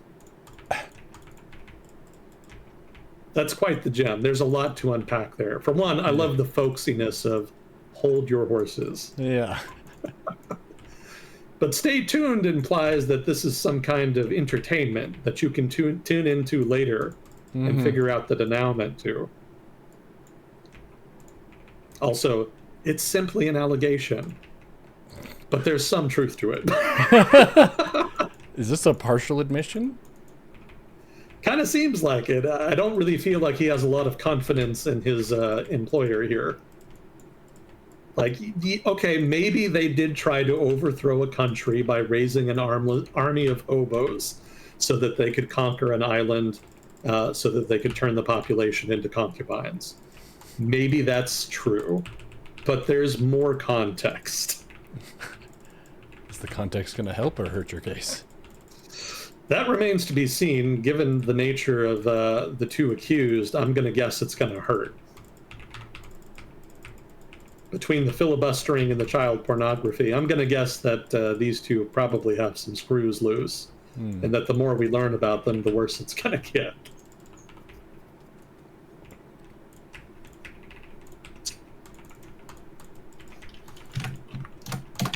So some Haiti adjacent news for you. In the neighborhood.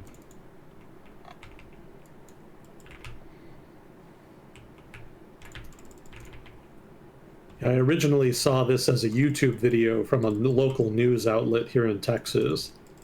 And my favorite comment underneath it was, "I can't believe two people who thought this was a good idea actually found each other."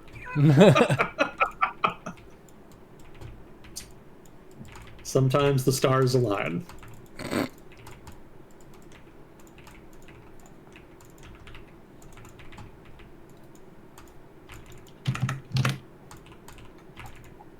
Yeah, I don't have a lot of weird news these days. The only other weird news story I had was the raccoon falling into the liquor store and getting drunk. What the hell? Yeah, the workers just came into work one morning and The raccoon's like, hey guys. yeah, they found a bunch of broken bottles and stuff, and it turned out that a raccoon had fallen through the ceiling and had just kind of helped itself to a bunch of the drinks and whatnot that were on the bottom shelves. So they actually found him passed out. He was out of it. They had to call animal control to come and collect him. And after they kind of gave him a chance to kind of, get better, they released him. So nothing happened to him. He was fine, but he got a little drunk, passed out in the liquor store. That's pretty cute. Can't fault him for trying to have fun, you know?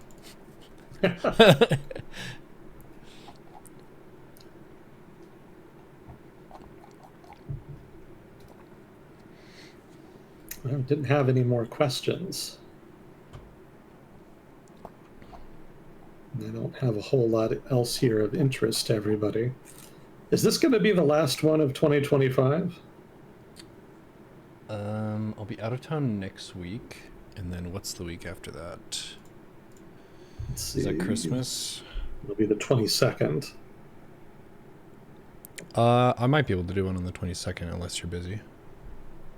Oh, I can do it. Oh, wait. Sunday's the 21st. That's Mom's birthday, but our segment is late enough that I don't think there's a conflict. I mean, either way is fine. My schedule's very flexible. Gotcha. I just got confused. It's the 8th now, but that's because it's 1 in the morning. Yeah. So technically we started on the 7th. So that's the column on the calendar I should have been looking at. Yeah.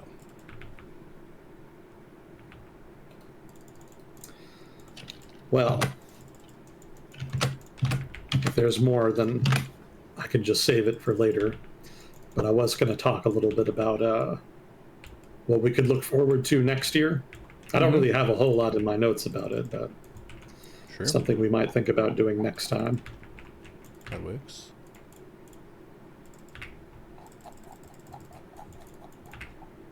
Was there any particular region you wanted to kind of discuss or learn about today?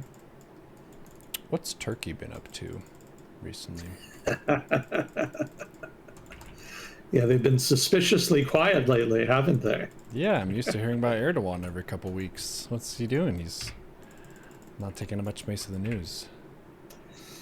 So the issue with Erdogan and his AKP party is that they've kind of been losing popularity over time. So they lost control of the mayor's office in Istanbul.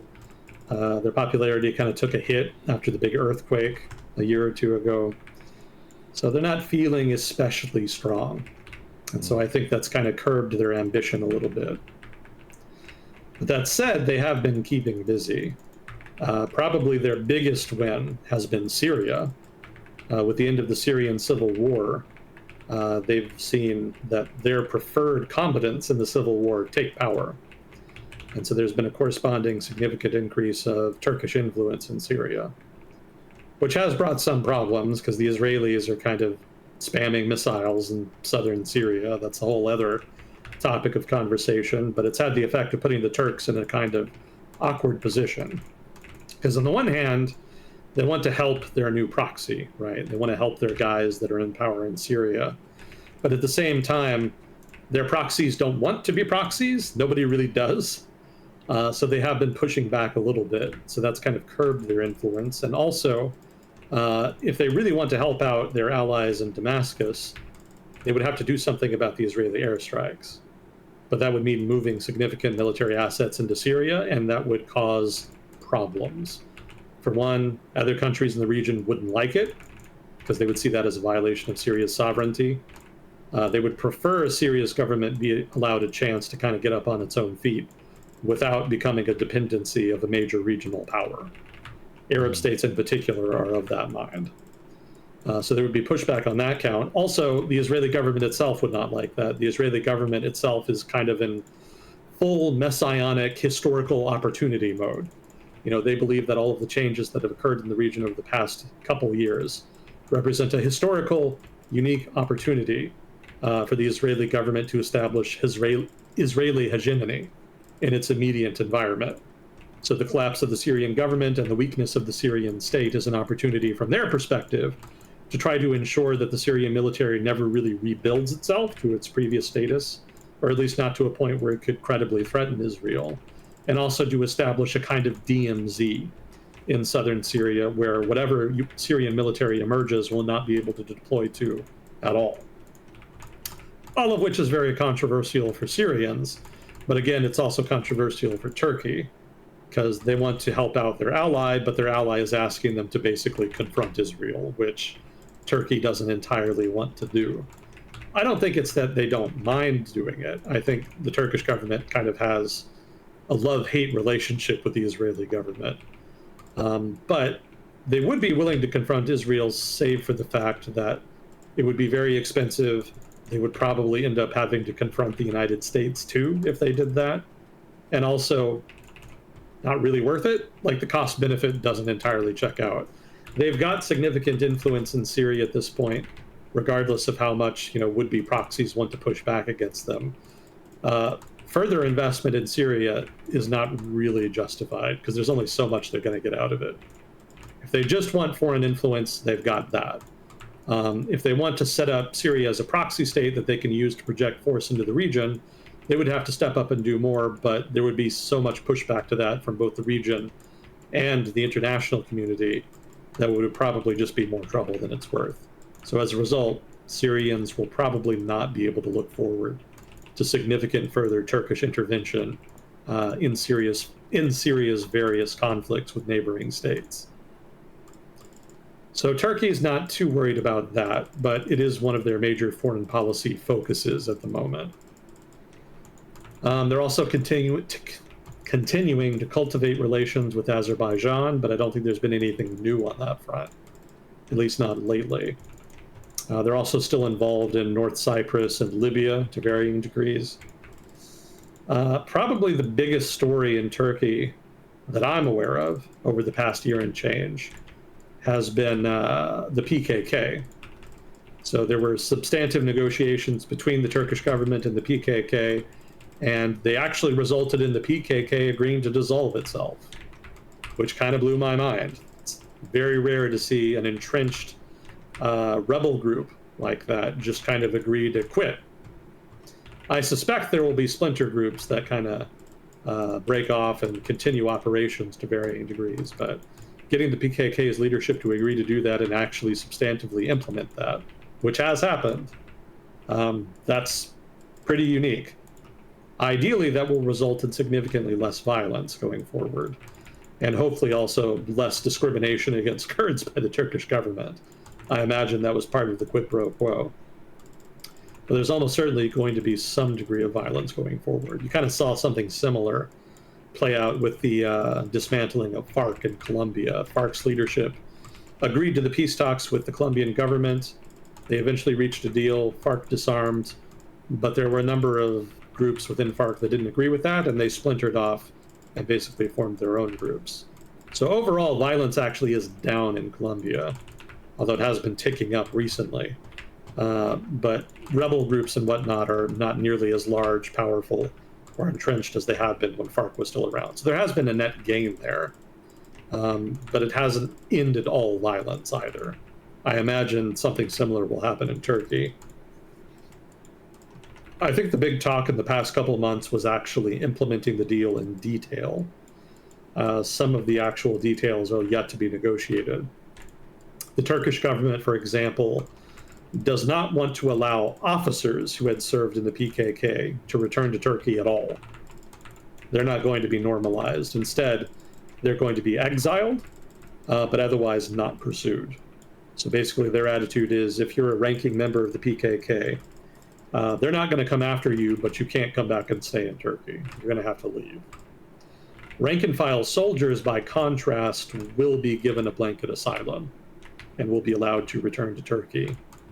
When I say return, I mean a lot of the PKK's operations, leadership, and fighters very frequently end up in other countries like northern Iraq or northeastern Syria or what have you, beyond the reach, nominally, of the Turkish government. So a lot of their members are actually in Turkey. They will be given asylum as well, so long as they're not ranking officers. But a lot of debate is centered around returnees. And the Turkish government is not really gung-ho about letting a whole shit ton of former PKK fighters enter the country unmolested. So rank and file is okay, officers no. That seems to be what the Turkish government wants. And that's the trend line for the negotiations.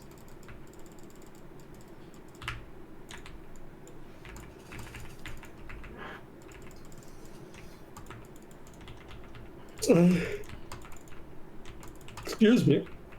I haven't heard anything else of substance. Turkish news has been pretty quiet lately. I don't doubt that there's some kind of corrupt shenanigans the Erdogan administration has been getting up to. But if they are, they've been keeping it on the down low. Yeah, I'll throw out the usual disclaimer. I'm not an expert in everything I talk about on here. More of a background in foreign policy and economics. So if I ever say anything wrong, stupid, or biased, please do let me know. If I'm wrong, I want to learn more than anybody, so participation by chat is encouraged in that regard. I don't read chat while we do this, but I will read it later, and we do enjoy the feedback we get on here. Very informative. Thanks, chat and YouTube comments.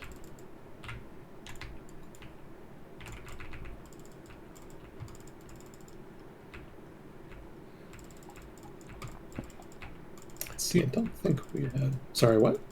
Do you know anything about what Zelensky's been up to and how he's been received? Man, he's feeling the heat these days. You know, Washington is really leaning on him to reach a deal with the Russians. The Russians continue operations in Ukraine itself. And within Ukraine's domestic politics, he's under a lot of pressure from reformers who don't like the fact that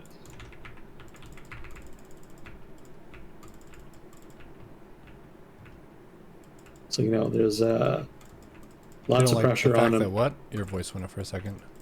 Oh, sorry. Some of his aides, some of his top-ranking aides, were implicated in the big corruption scandal a month ago involving the energy sector. So domestically, he's under pressure from reformers and whatnot to try to address that. You know, he needs to do better on corruption because that's one of the leading priorities for his voters. Well, for voters in Ukraine generally, anti-corruption is quite the popular campaign platform promise. Yeah, he was in a TV show, like acting as the president, where he was commenting on that. It was kind of the corruption within Ukrainian politics, and then he ends up getting the actual presidency, and then he actually has to deal with it. Must be a really weird life. You play a TV role and then you get the real life role of that. Yeah, it's difficult for him because a lot of those aides were actually childhood friends. Ooh. Yeah, they were people he trusted for a very long time. Damn. Yeah, it's not uncommon for people who get into government, but who are kind of outsiders, to find themselves in a position of power, but with very few people they know they can trust. Because a lot of the people they'll fill out their administration with are veterans, either politicians or administrators of one kind or another, who themselves frequently are corrupt. assuming the political culture in question is one of corruption, which in Ukraine's case, unfortunately, is the case. So what reformers will do is that they'll end up kind of defaulting to people who they do trust, which very frequently is personal contacts, family members, friends, etc., people like that. The trouble with that is that it often looks like nepotism and very frequently ends up being nepotism. And also, those people that you fill out your administration with, they may not share your commitment to anti-corruption. They may be your buddies, they may be people you can trust, but they may not be that interested in fighting corruption so much as taking advantage of the unique opportunity being in a position of power offers. So the big question in Ukraine right now is, were these aides acting on their own initiative, or were they acting as part of a broader scheme that actually involved the compliance of Zelensky himself? That's not entirely clear. Yeah, we've talked a few times about how corruption is based on largely like cultural norms and the institutions that hold people accountable. And those are very slow moving forces. So if you have a corrupt state, it's usually off the back of a corrupt culture where, on a basic human level, it's seen as okay to take money to make a deal with someone or to change something and practice discretion that breaks an administrative rule. But if it's seen as, oh, that's you getting your bag, then it's not something that's going to be very easily stamped out, because it's seen as like, when you're in that position, you should capitalize because that's an opportunity for you. So for Zelensky, that's the question mark of, is he an outsider who's coming in and it's difficult for him to fix the corruption stuff, or is it something that he's just directly benefiting from? It's really tough to know. But I guess these people got caught for something. With the corruption in the energy sector, what are they bargaining for? Like, how are they being corrupt? Is it like, if you give me money, then I'll lower regulations for you? Now, from what I was reading, it was pretty much cut and dry embezzlement. They wanted to, the Ukrainian government wants to fortify its energy sector because the Russians have been going after it really hard. They've been blowing up power stations, whatnot, using ranged fires of one kind or another to try to debilitate Ukraine's economy. So the Ukrainian government wanted to spend a bunch of money to fortify it, but then the people responsible with the contracting were demanding basically big kickbacks in order to grant tenders to contractors.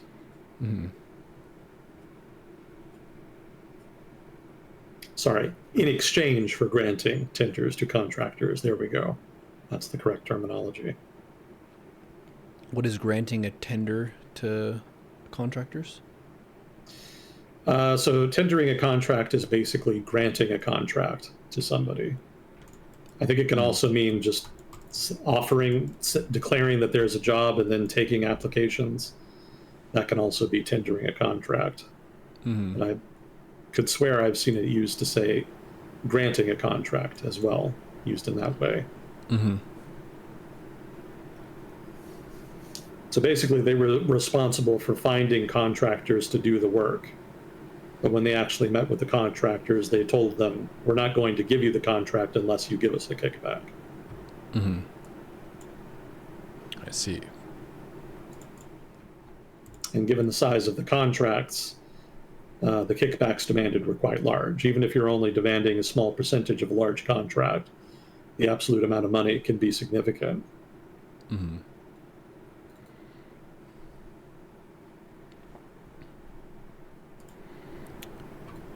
Yeah, I heard there were activist groups and stuff that were trying to stamp out the corruption there, but it's a long-term thing. They've said it's kind of like carryover from how things were done in the Soviet Union, so yeah, it's tough to point the blame and say this was these people's fault. Obviously, people who are benefiting from the corruption are directly doing it, but then there's the temptation of the next person who's in that seat. Can they resist it and gradually shift the culture or not? Yeah, hang on. That's a great summary. Is Agent Smith well versed in topics like pasta fence? I don't even know what that is. Pasta fence? Pasta dash fence. Yeah, I don't know what that is. Maybe it's a joke. I would have to look it up. It has been a while since I've had spaghetti. You know what I did have recently? While I was running around spending money on computer stuff up in North Dallas, I took the opportunity to go by the old university, UT Dallas. And for those of you who don't know, UT Dallas has a significant population of both Indians and Chinese, especially in its engineering and business schools. So the result is that there's been a whole bunch of really good Asian restaurants of either Chinese or Indian orientation in and around the university. And I really miss them because we definitely do not have that in fucking Oak Cliff. Yep, that's true. If we have anything at all, it's going to be some shit like Golden Corral or something to that effect. So very much missed the cuisine around the university, and I took the opportunity to go by one of my favorite Indian places that I hadn't been to in more than 10 years. Which one? They changed the name. It's like Katapatnam or something like that now. It's a South Indian place. Had we been there before? North. Oh, yeah. Nice. A couple of times back when I was still in college. I was in college for a very long time, so that's not very specific.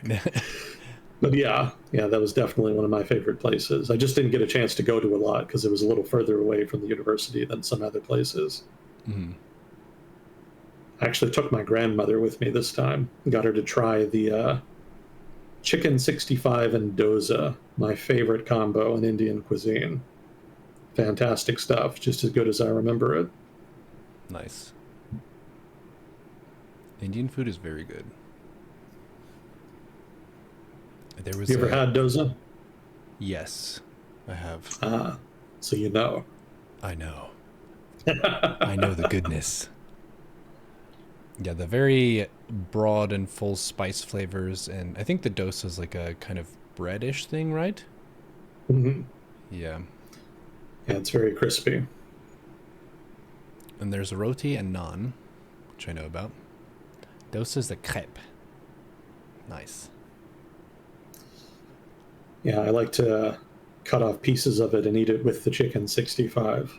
And then, of course, add the sauces that they give you. Mm-hmm. Fantastic treat. Terrible for your health. It's basically street food, but like all street food, it's very delicious. There's a trade-off here. Yeah. Unhealthy but good.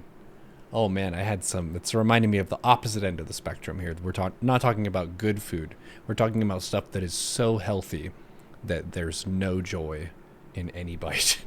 I had some crackers that were like, they were the gluten-free and vegan crackers, and there was just a box of them, and it tasted very similar to cardboard.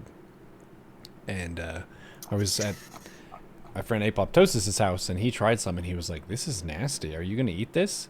And then I ate it just as a flex of like, I can eat something that's very bland and gross, which they thought was silly. But I get goaded by stuff like that sometimes. Uh-huh. That's how you ended up eating all that spicy salsa. Mm-hmm. Yeah, that's how they bait me into it. I bet you wouldn't do this. It doesn't work on everybody, but it works on me more than most. So if it's a challenge that can be done and some people don't want to do it, that makes me want to do it. So I was famously steered by friends historically that got me into being a spicy food fanatic, which Indian food can be quite spicy if you get the right stuff, but it isn't always. Mm-hmm. Flavorful, but not always spicy. Yeah, mileage will vary.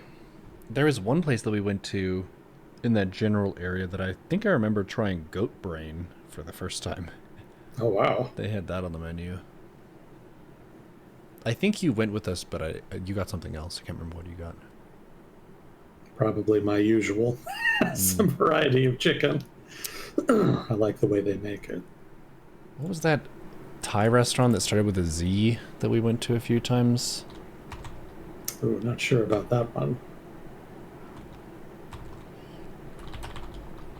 There was a Thai place in the area, but I don't remember its name. Yeah, my favorite Thai place was over in Addison. Mm-hmm. I do remember the name of that. That was Best Thai. Yeah, I remember my girlfriend actually asked me, my girlfriend at the time anyway, asked me to go and get her some noodles from Best Thai. Mm-hmm.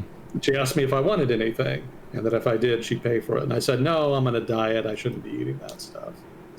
So I went and got her noodles, brought them back, and she didn't eat them right away because she was studying. Mm-hmm. But I decided to snack on it a little bit, and then a little more. And then I ate the whole thing. And then eventually she got done studying, and she was like, hey, what the fuck? Go get me some more. Yeah, so I got you some food, but there was a problem with the order. It's gone. It's missing.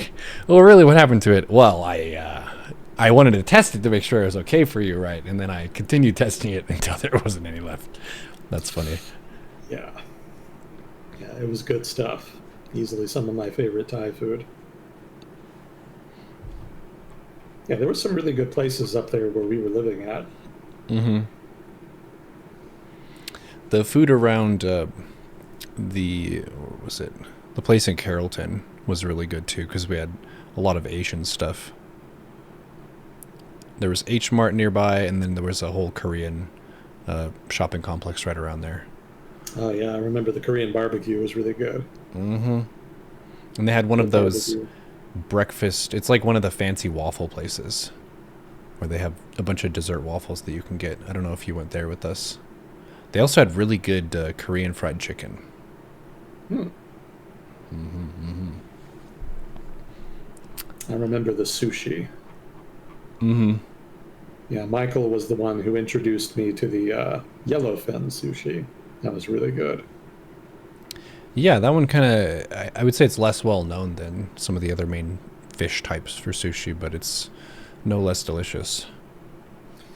Yeah, yellowfin and unagi. Fantastic sushi. Mm-hmm. There's actually a whole illegal trade in eel because unagi is so good. It's an endangered species. It's so good. Yep. Black market eel dealer. It's a real thing. People smuggle them. Mm-hmm. They'll get these little baby eel, put them in hidden containers, and try to smuggle them into the U.S. as well as into Japan. Why is it illegal to take them out of Japan? I guess they want the... Not out of Japan, into Japan. Oh. They smuggle them into Japan because there's so much demand, but not enough supply. Huh. I didn't know that. Yeah, it's an endangered species, so they're hard to find, relatively speaking. So the price is very high. But the higher the price goes, the more incentive there is to try to get them. Mm-hmm. So people will farm them. People will actually gather other species of eel that look similar and then try to pass them off as unagi. Knock Yeah, off it's a whole freshwater thing. eel. Yeah, that's a real thing. The money's there for it. There's a If you look at saltwater it- eel as well, but it's not as fancy. There's a what? There's a saltwater eel as well, I think, that you can get, but it's not quite as famous or delicious. Huh. What was it called? Do you remember? It's called anago. Did not go. Huh. Anago. Saltwater eels. I'll have to look that up. Yeah. But I was going to say, if you look at a sushi menu, you'll notice that unagi is almost invariably the most expensive option. Mm-hmm. And that's why. Endangered species.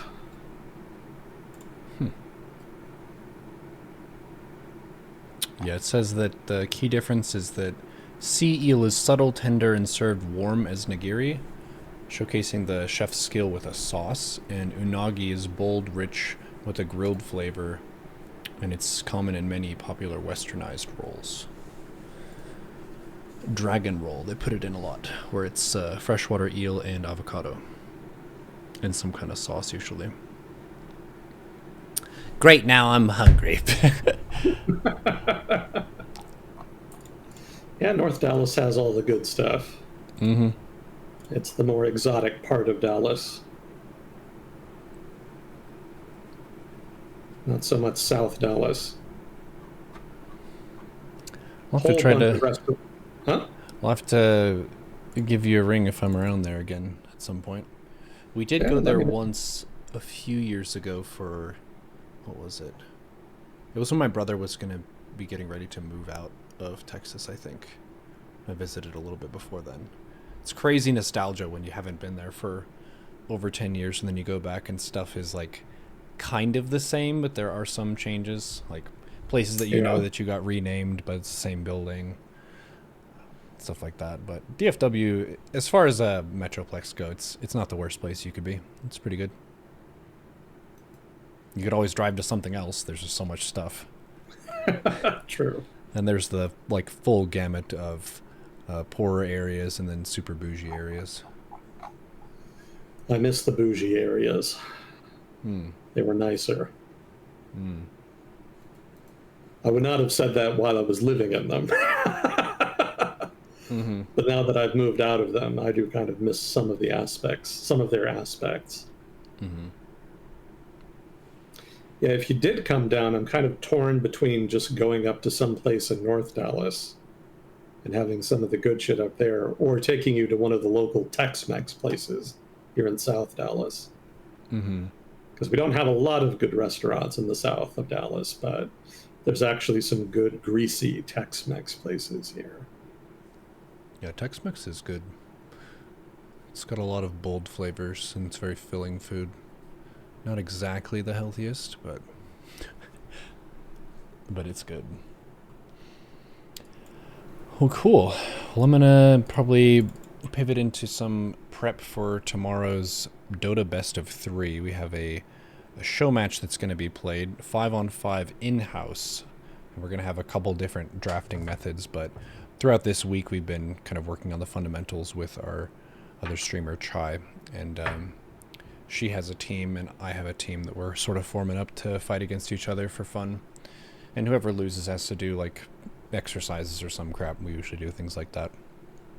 Gotcha. I was looking at the flags. We actually have somebody from Kenya watching. Oh, nice. It's the first time I think I've seen Kenya in the flag section. Welcome. We have 18 from the US, 3 from Germany, 2 from Austria, 2 from Brazil, 1 from Canada, 1 from Denmark, Finland, Japan, Kenya, and Poland. Nice. And those are the people who opt in for that. What do you actually think is a healthy food? Generally stuff that is processed as little as possible, and it's not dripping with grease. Yeah. You can't go wrong with fruit, vegetables, and rice. Mm-hmm. I swear by oats with fruit for breakfast. I pretty much always have some just rolled oats, get some boiling water, let the oats soak in that, and then throw some kind of fruit on top. It could be a sliced banana, it could be frozen blueberries, and then I'll put a scoop of protein powder in there. So that's like my everyday breakfast that I would consider to be very healthy, basically nothing bad in it. And then post being a vegan, I would say just having good variety of less processed things like basic wheat breads. If you're having like cheese and stuff, it should be not the primary ingredient. It should be something that's more of a topping to it. But if you're rounding out your like more protein dense and calorie dense foods with like fresh vegetables and produce, you should be okay. Guess what I'm not doing? That. Yeah. Yeah, not much balancing going on lately, unfortunately. Hmm. There's lots of stuff that's been tempting my palate. Junk food mostly. Tex-Mex in particular. Mm. The good stuff. Oh, our Yeah. Kenyan viewer said that they play on EU EU server for Dota and SC2. They get 140 ping. Because I would assume they don't have Africa server. They don't? I wouldn't think so. Actually, I could check that. What servers do they have in Dota? You might actually give us some funny information about maybe why there's servers in certain places. There are a lot of different ones. In the StarCraft scene, I believe the servers are located in Germany for the EU servers, and the US has, I think, 2 places, one on the West Coast and one on the East Coast. Our Kenyan viewer is saying the African server doesn't work for ranked games as Dubai and India. So Dubai and India have their servers? Okay, what do we got? We have US West and East. Peru has their own server. Europe West and Europe East. Russia has a server, but I've heard that that's hosted in Sweden. Japan has a server. Chile, Brazil, Argentina, Dubai. Yeah, Argentina has a Dota server. It's different ping from Brazil and Chile, so these are all unique places. Dubai has one, India has one, China UC2, China TC Shanghai, Australia, China TC Zhejiang, and China Zhejiang. China TC Wuhan, and Southeast Asia. Oh. I'm surprised that South America has so many separate ones. Yeah, I would have thought there'd be like a South American server that just had all of them. Yeah, but they have Peru, Chile, Brazil, and Argentina. I wonder why they do it like that. I don't know. I know the Peru server, or at least the Peruvian Dota scene, is very enthusiastic and well known. Is that right? Yeah, as far as like presence in an esport, there are certain countries that like have overrepresentation for their population, like South Korea is overrepresented in StarCraft, and Peru I think is overrepresented in Dota, and so is Russia is also really big in Dota. They say, I think, if you're a young Russian lad and you're being a gamer, you're either a Dota player or a CS player. They do those 2 things. I can believe that. Yep. So no Africa server. Okay. Yeah, no I guess Africa there's server. just not enough of a player base there. Maybe not. Huh. Interesting. I did not know that. Yeah. I don't play a whole lot of multiplayer games to begin with, so not super familiar with the location choice for servers like that. I would assume that the larger the player base, the more servers. Yeah. EU West and East, I think, are the highest population ones. A lot of people migrate and play on Europe West because a lot of the pros play there. So there's a bit of gravitation toward that one. I will queue Europe West if I'm up really late, and the West and East people probably went to bed. It's 132 ping for me, which isn't too bad from South Dakota. I can feel it, but it's playable. China's got a whole bunch. Yeah, I don't know why they have so many. I mean, do they just have so many more players to justify it? I know they have a lot of players. China is definitely a huge player in the Dota scene. Number of Chinese Dota 2 players. Google, tell me what you got. No, not the AI answer.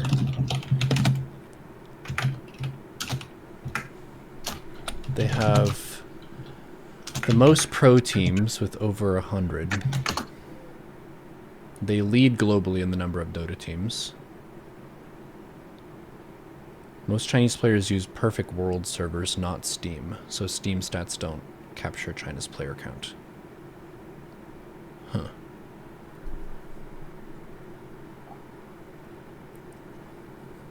Our Australian friend says Australian servers are in Sydney, and the players in Perth often play in Southeast Asia instead because those servers are in Singapore.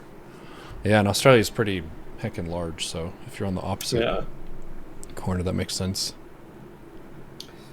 I think he said Dubai was the server he used playing in Kenya. Europe. They're using Europe. Okay. Europe West and East. Gotcha. Interesting. Yeah. Yeah, Kenya's been going through some exciting times recently. What was his name? Ruto? President Ruto, I think was his name. Mm-hmm. He was having to deal with some big protests. Yeah, he was kind of an outsider candidate when he won, so there was some hope that he might lead a more reformist government, but hasn't entirely panned out. Mm-hmm. Also, there was that guy. What was his name? There was a major opposition leader that died. Not suspiciously, he was just like 80 years old, so. But he had been around since Kenya gained independence, I think. He was very much an old man of the forest over there. Was it Odinga? Kenya. Odinga, there we go. Yeah, he died, so that was in the headlines for a while.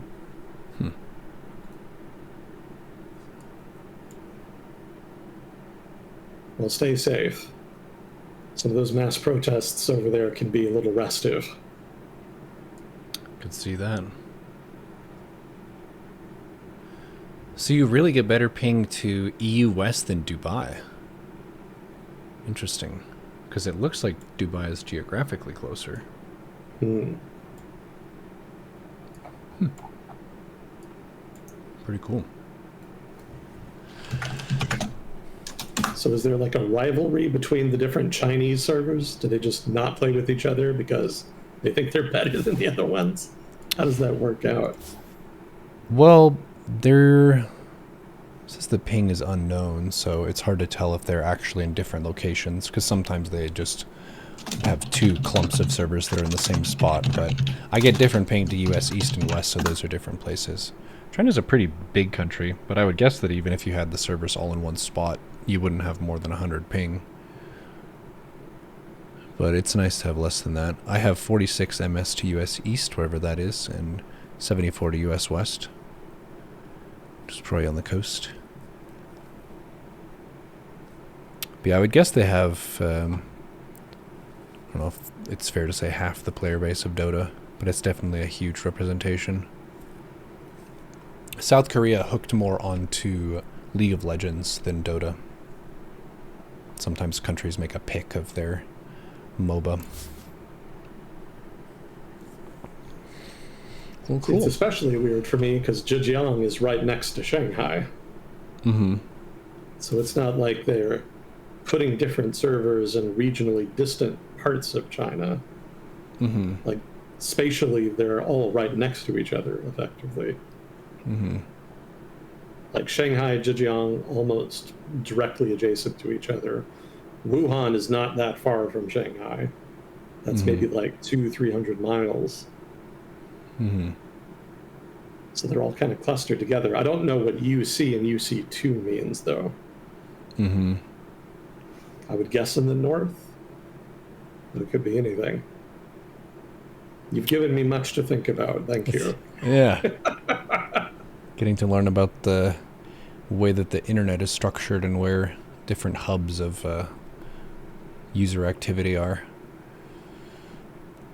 Well, I apologize. You wanted to go and do a thing, and I'm delaying you. No. I like the little musing about different people in the community and where people are playing from. It's pretty cool. Well, thank you for indulging me. You're welcome. And we won't have a session next week because I'll be out of town, but we should be back after that. Understood. Well, thank you, chat, for your participation. Thank you, Fuzzy Cold, for landing questions. And Agent Smith, for your time. We'll see you in the next episode of World Discussion with Agent Smith. Yep. Thanks again. Always a privilege. Talk to you next time. GG.